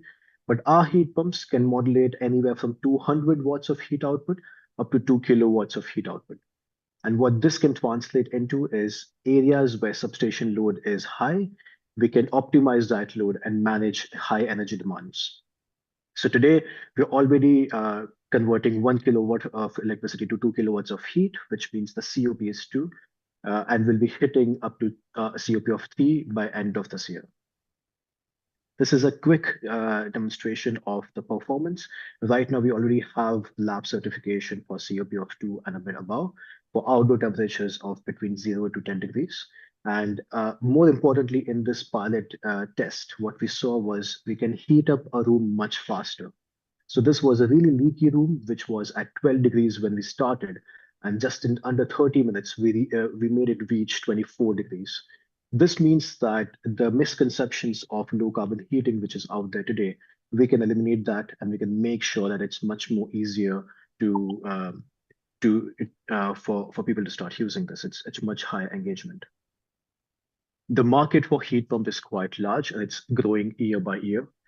As per International Energy Agency, today we have 100 million households with heat pumps.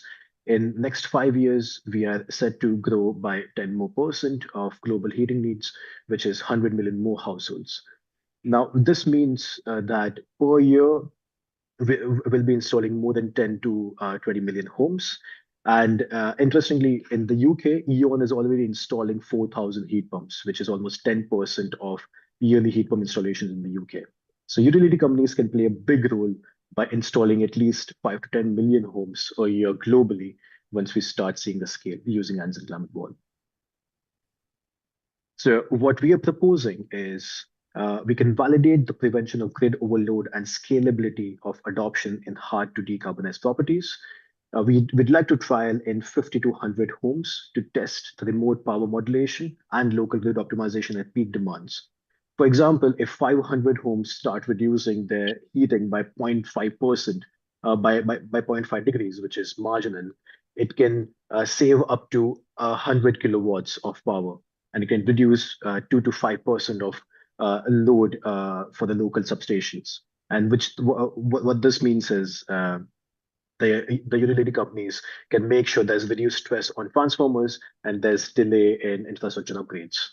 So the cost for our 1 unit right now is £950 to £1,200. And for 100 homes, we'll be looking at almost £95,000. And we can start deploying at least 100 units by January of 2026. So the key takeaway is we need an alternative solution for the conventional heat pumping technology today. And Anzen solid state technology provides with that. We can scale decarbonization much quicker. We can reduce maintenance overheads. We can optimize the entire grid as well as a local substation, and we can monitor precise energy consumption. Thank you so much. We'd love to talk to utility companies and see this vision into reality. Thank you. That's great. Let's move to questions right away. Hi, group. This is Samuel from Ion. Great pitch, and congrats for making it to the top 60. Really interesting solution you're building. I would like to start with a question regarding the timeline. You just mentioned you would like to run a pilot in early 2026. Why is that? Why can't we start earlier? Sure. So right now we are already in pilot stage and we are deploying in batches. So right now for this year, we have plans to build 25 to 50 units by the end of year. And this would give us quite a lot of feedback. So by next year, we can start deploying at much larger scale. Okay. So manufacturing is still manual, I understand, right? And what about the certification? Do you still need any certification so we can actually deploy that at our customers' sites? Yes, so we have the basic certifications. Like we already have the CE and UKCA mark, so all the safety standards and all the safety checks are done. Right now, we are in process with BRE to be under SAP, which should also be done by year end. That's why I was proposing January 2026. We're already in testing with them, so by year end we'll have SAP, which will make a difference in the EPC grades or any energy performance ratings of buildings. Okay. In your deck, you also mentioned digital interface and an app solution. Is it already developed, or is this a more vision how you aim to develop that? So we are building this mainly for landlords. So our primary customer is already landlords today. So we have already built a dashboard with which you can remotely control each system. So what we are proposing is utility companies can monitor the health of the system, the energy consumption of the system. And at peak demands in winter months especially, you can modulate the power even by 1% or 2%. It can make a large difference if it's installed in hundreds or thousands of homes.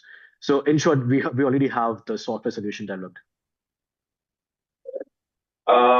For the installation process, can you elaborate a bit more on the installation process and what would be needed to onboard our technicians to install that? Absolutely. Let me just share my screen just one more time, and I can share with you how the installation looks like. So as you can see over here, because it works on the principles of an air source heat pump, we do need to get the air from outside. So there are mainly two large options. One is you can either drill a hole through the wall, and this is a small extractor fan size hole, so 10 centimeter or 250 centimeter holes, 5 centimeter holes. So it's quite a standard process. Or if the building already has ducts, we can plug into the ceiling ducts. So this is a 2 to 3 year process. Any electrician, any in-house technician can be upskilled to do this installation in half a day or a day. And apart from that, it's a simple plug and play, or you hardwire it with one cable coming out. So very easy to upskill. Any other questions in the room? A very quick one. This is Sylvain from Quebec.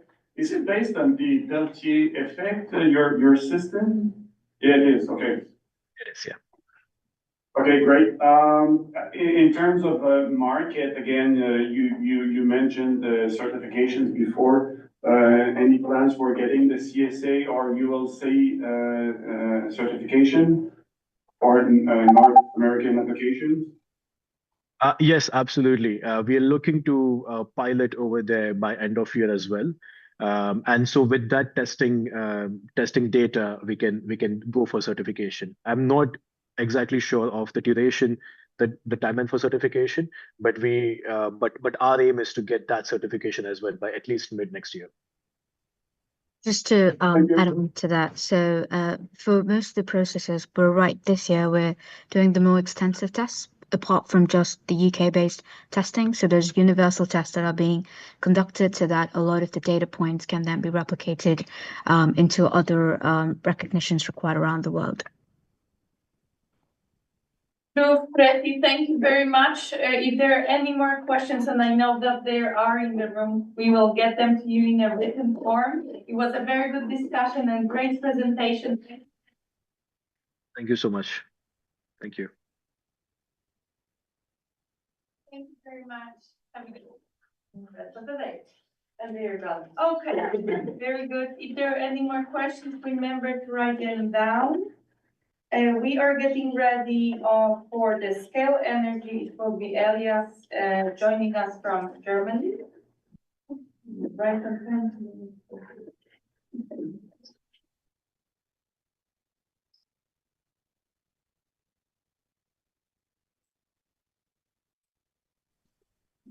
Hi.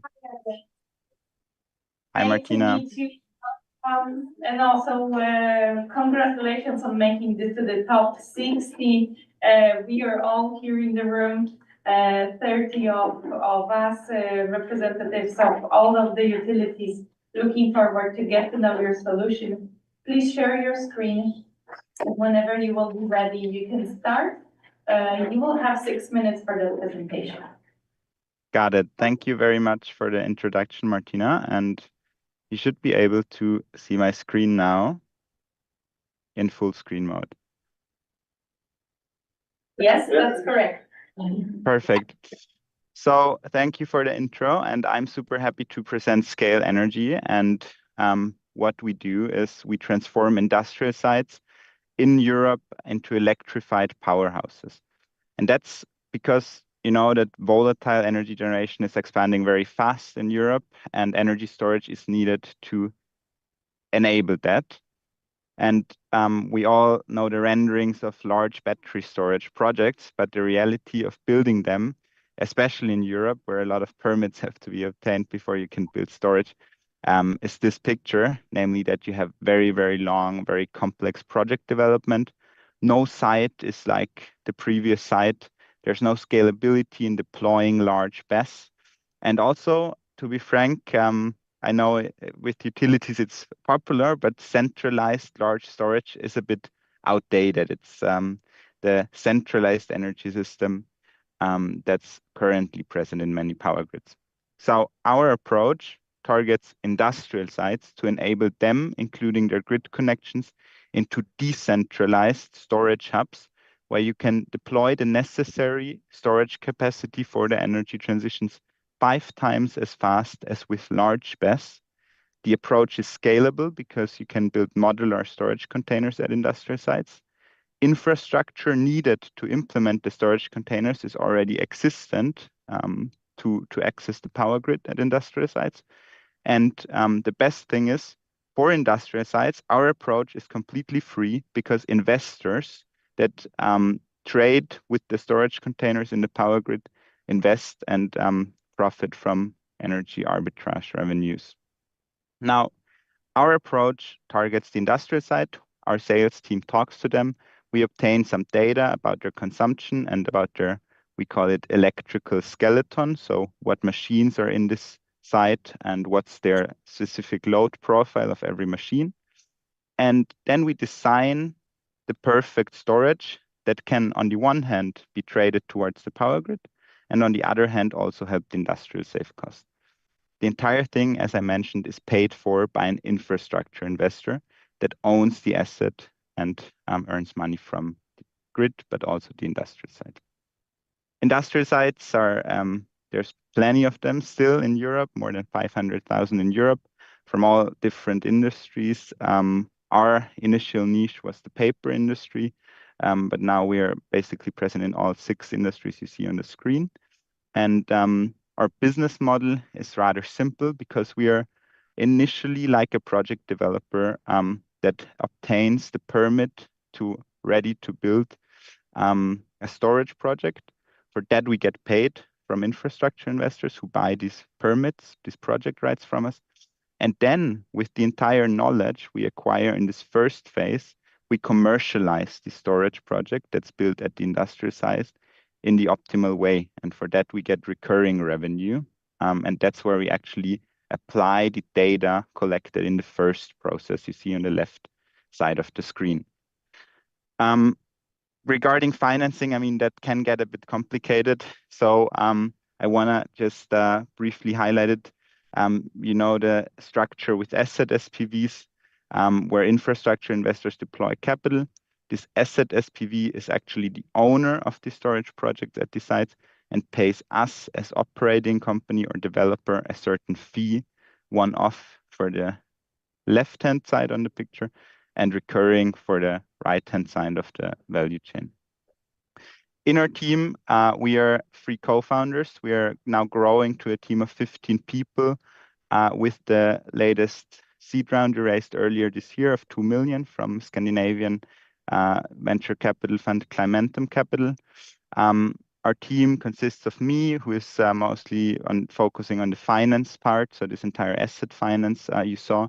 Nico, who's from an electrical engineering background at RWTH Aachen, one of the top technical universities in Europe, and Christoph, who's doing sales with previous experience in the real estate sector. Our business really is the way to execute on everything we have available at our hands in the current power grid in Europe. And we are now looking for a utility to partner with to also implement energy supply into our offering to industrials. Thank you. Very good. We have 1 extra minute. Let's move right away to questions. Thanks. Hi, this is Cameron Briggs from Anzen Energy. Excellent presentation and congratulations on making the top 60. We really like the solution and we're interested in it from 2 perspectives. One is as a solution to some of our C&I customers, and one is as an asset that we could potentially trade or use as part of a flexibility solution in the Australian market. So we've got a couple of questions from our business unit, just about what your aspirations are or could be or would be from an Australian point of view. So the first question is, when you look at these systems that you showed us on the screen before, what's the kind of target size system for orchestration or the actual system that you would probably use or target from an Australian point of view? So let me just repeat to make sure, and thanks for the initial nice words in the beginning. Let me just clarify, you're asking for a target size in terms of asset deployment? For the individual asset at the individual site. So if you go to one of our industrial sites, roughly what are we talking about? Yeah, so we have a minimum size of 1 megawatt, and we have projects up to 50 megawatt in our pipeline currently. And in between that, we have our average asset is 4.3 megawatts. So that's the power, and the capacity typically is 0.5 C, which would be on average around 9 megawatt hours of storage capacity. Thanks. And from the point of view of the battery and inverter partners, do you have a particular preferred partner, or are you agnostic to those? We are agnostic. So we have one system integrator in Germany that's integrating CATL cells with also agnostic towards the inverters. So that's, however, a partner we managed, especially the first phase around 1 year ago, very well. But we are agnostic and do not have like specific requirements on inverters. Besides the typical certification you need to deploy in Europe, where there are sometimes very high standards. And for many of your clients that you've already worked with, what's the percentage that you would need for backup? Do people want a particular percentage reserved for blackout situations? You mean in terms of blackout security? Yes. Well, I would say, actually, I mean, I think it's a bit low. It should be higher. I think in Europe, the industrials think power comes out of the grid, and people do not think so much about a blackout. I would say our percentage, we have over 100 sites that we're currently planning projects for, and the percentage in terms of blackout security is, yeah, I mean, 2 specifically requested, like a reserve capacity. So it was rather low. I know that in other regions, it might be different. We talked to one paper company that bought a paper production site in Canada recently, and they also said that, yeah, blackout security there is more a thing. But here in Europe, we saw 2%, maybe a bit more than 2%, that specifically requested this part. Sure. Well, one of the things that we've seen that really makes the difference is when you get the piece of pie, which is the value available, who gets what? So could you give us a rough idea with your arrows that you showed us before? You've got your infrastructure player who obviously wants to get paid back for whether it's however they've invested with debt or equity. What proportion goes to you, to the asset owner, to the actual customer, and to the person, I guess, who's providing the orchestration service? Got it. So let me share again, and this will take a second. I am sorry. I hope we still have a bit of time. Generally, the infrastructure investor expects around 20% ROI on the equity invested, and I have this beautiful waterfall there in the backup, but it's loading. Well, so yeah, basically, I mean, we in the. Got 15 seconds. So let me share. Anyways, it's opening very slowly. I'm sorry. So in the end, the infrastructure investor expects about 20% ROI, and from the initial payment we receive for the development, we see very high margins. So we achieve almost software-like margins on the project developments of around 70% for a megawatt permitted at an industrial site. And the price for 1 megawatt is at around 50 to 60K. This is the price we are being offered by infrastructure investors for 1 megawatt of ready-to-build storage at an industrial site that can be operated for at least 5 years. Thank you. That was very, very helpful. I think we have to wrap now. Yes, we have to definitely wrap up, but whatever you wanted to say, to show us, please, you can send it to us in any form, video even. We'll be happy to share it further. It's a cliffhanger, so we get to talk again. Thank you, Elias, for your time. Thank you. To have you. We will be in touch. Have a good rest of the day. Thank you very much. Bye-bye. Bye-bye.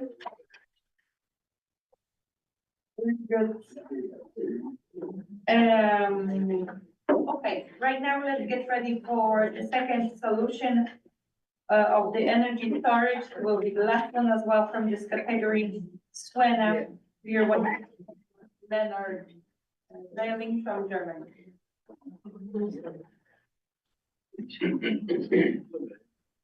Hello, hi Leonard. Hello.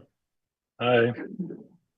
Great to have you. Welcome, and also congratulations on making this to the top 60 of Free Electrons 2025. We are all here in the room and online curious to meet your solution. So share your screen and you can start your presentation when you're ready. We'll have 6 minutes for that. Perfect. I will just share. And we can see your yes.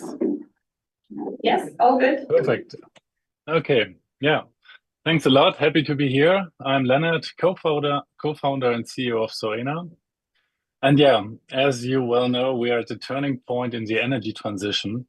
Renewable energies are now a system-setting technology with a strong impact on power prices. We see more and more negative prices even already in March this year in Germany.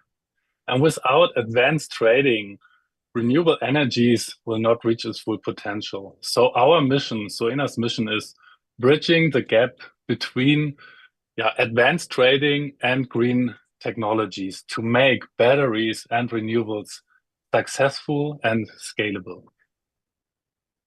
We are the only fully algorithmic power trader based for grid scale batteries and renewables. And we can really see that algorithmic trading and AI-based power trading makes a difference, especially on the revenue side. So if we look at last year, with our technology, we are boosting the trading revenues by 150% compared to traditional trading methods. And at the same time, we are extending battery lifetime by 3 years to advanced battery modeling, while minimizing the trading risk, because we are able to trade on multiple markets at the same time. And we are trusted by leading companies as Icony, like utilities like Icony, EnBW, but also independent power producers like Procon or project developers like MindMargin Energy. And we are super proud of our 650 megawatt of signed battery and renewable energy assets under management, so well either operative or contracted. And the global energy transition requires 35 trillion investments. So it's really a booming market and a lot of needs of investment in batteries and renewables.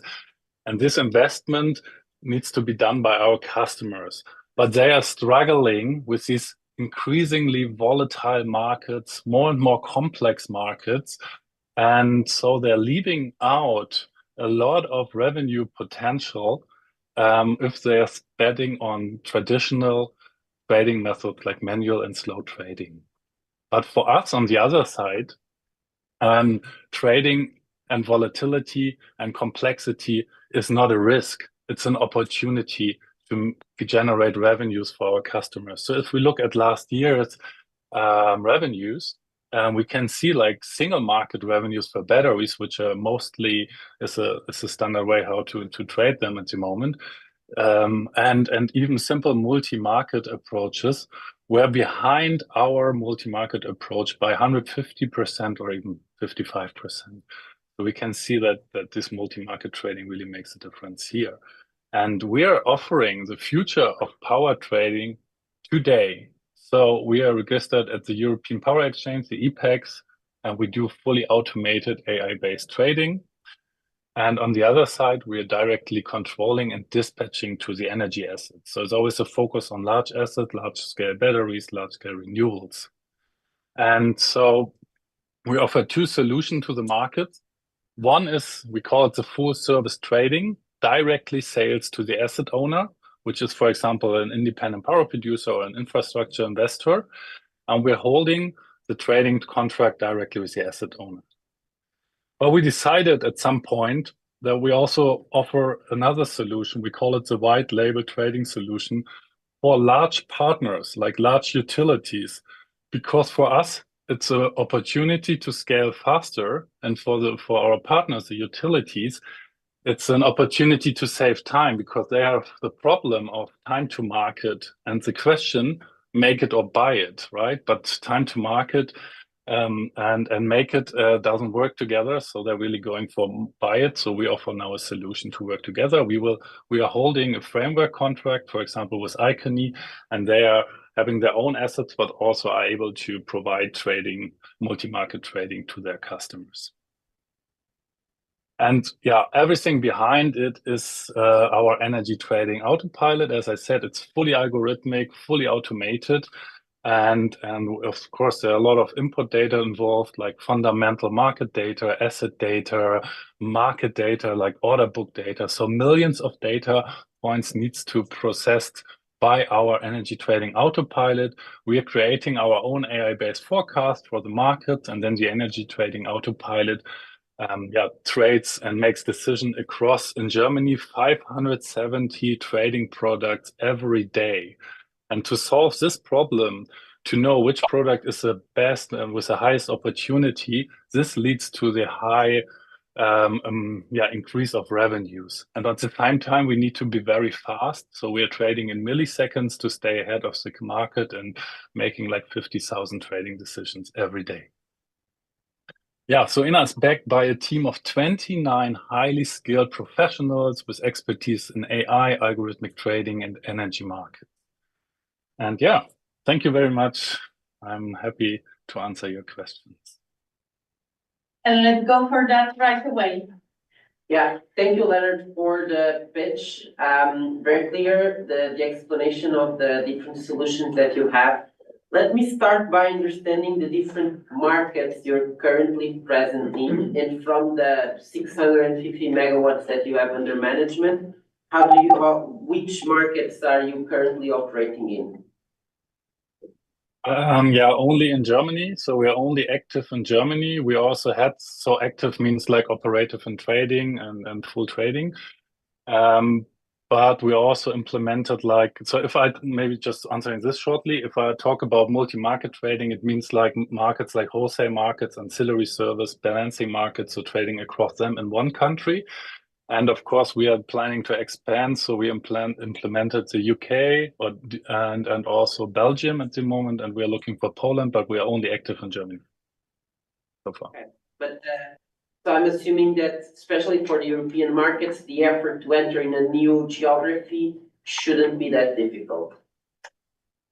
Yes, of course. I mean, setting up new markets, it's simpler now in continental Europe because markets are more connected and even the design is more similar, like Picasso, AFR across continental Europe and so on. So it becomes easier. And we tested it, and our software is made for scaling internationally because it's very modular.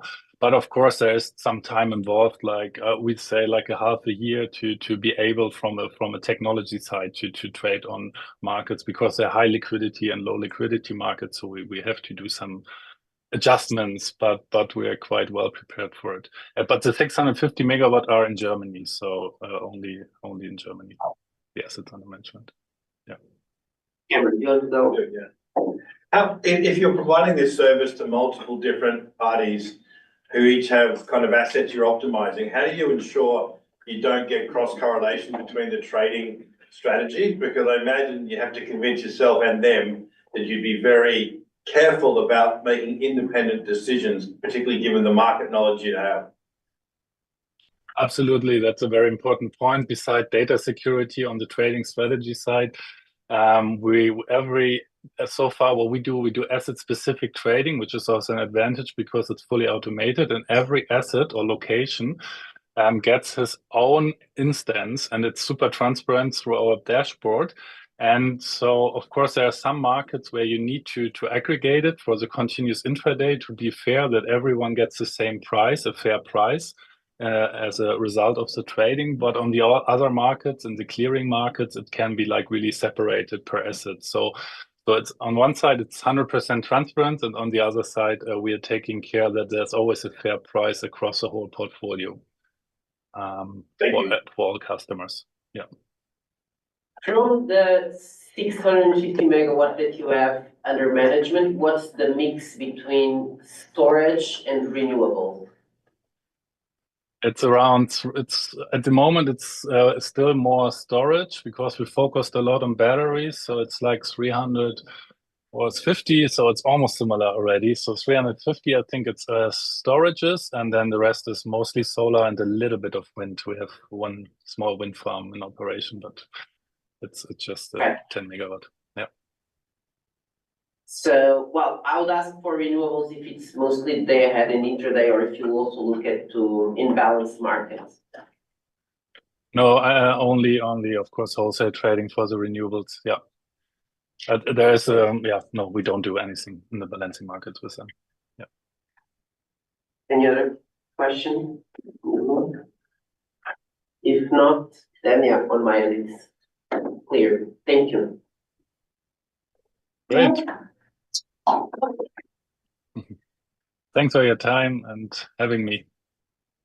Very good, Leonard. Thank you so much for the effort and time to be with us today and explain everything. Have a good rest of the day. That's it for today. The time passed very quickly, but we for sure will be in touch. Thank you so much. Thank you. You too. Bye. Thanks. All right, bye. Very good. The bottom right, there is a, okay, very good. So we wrap up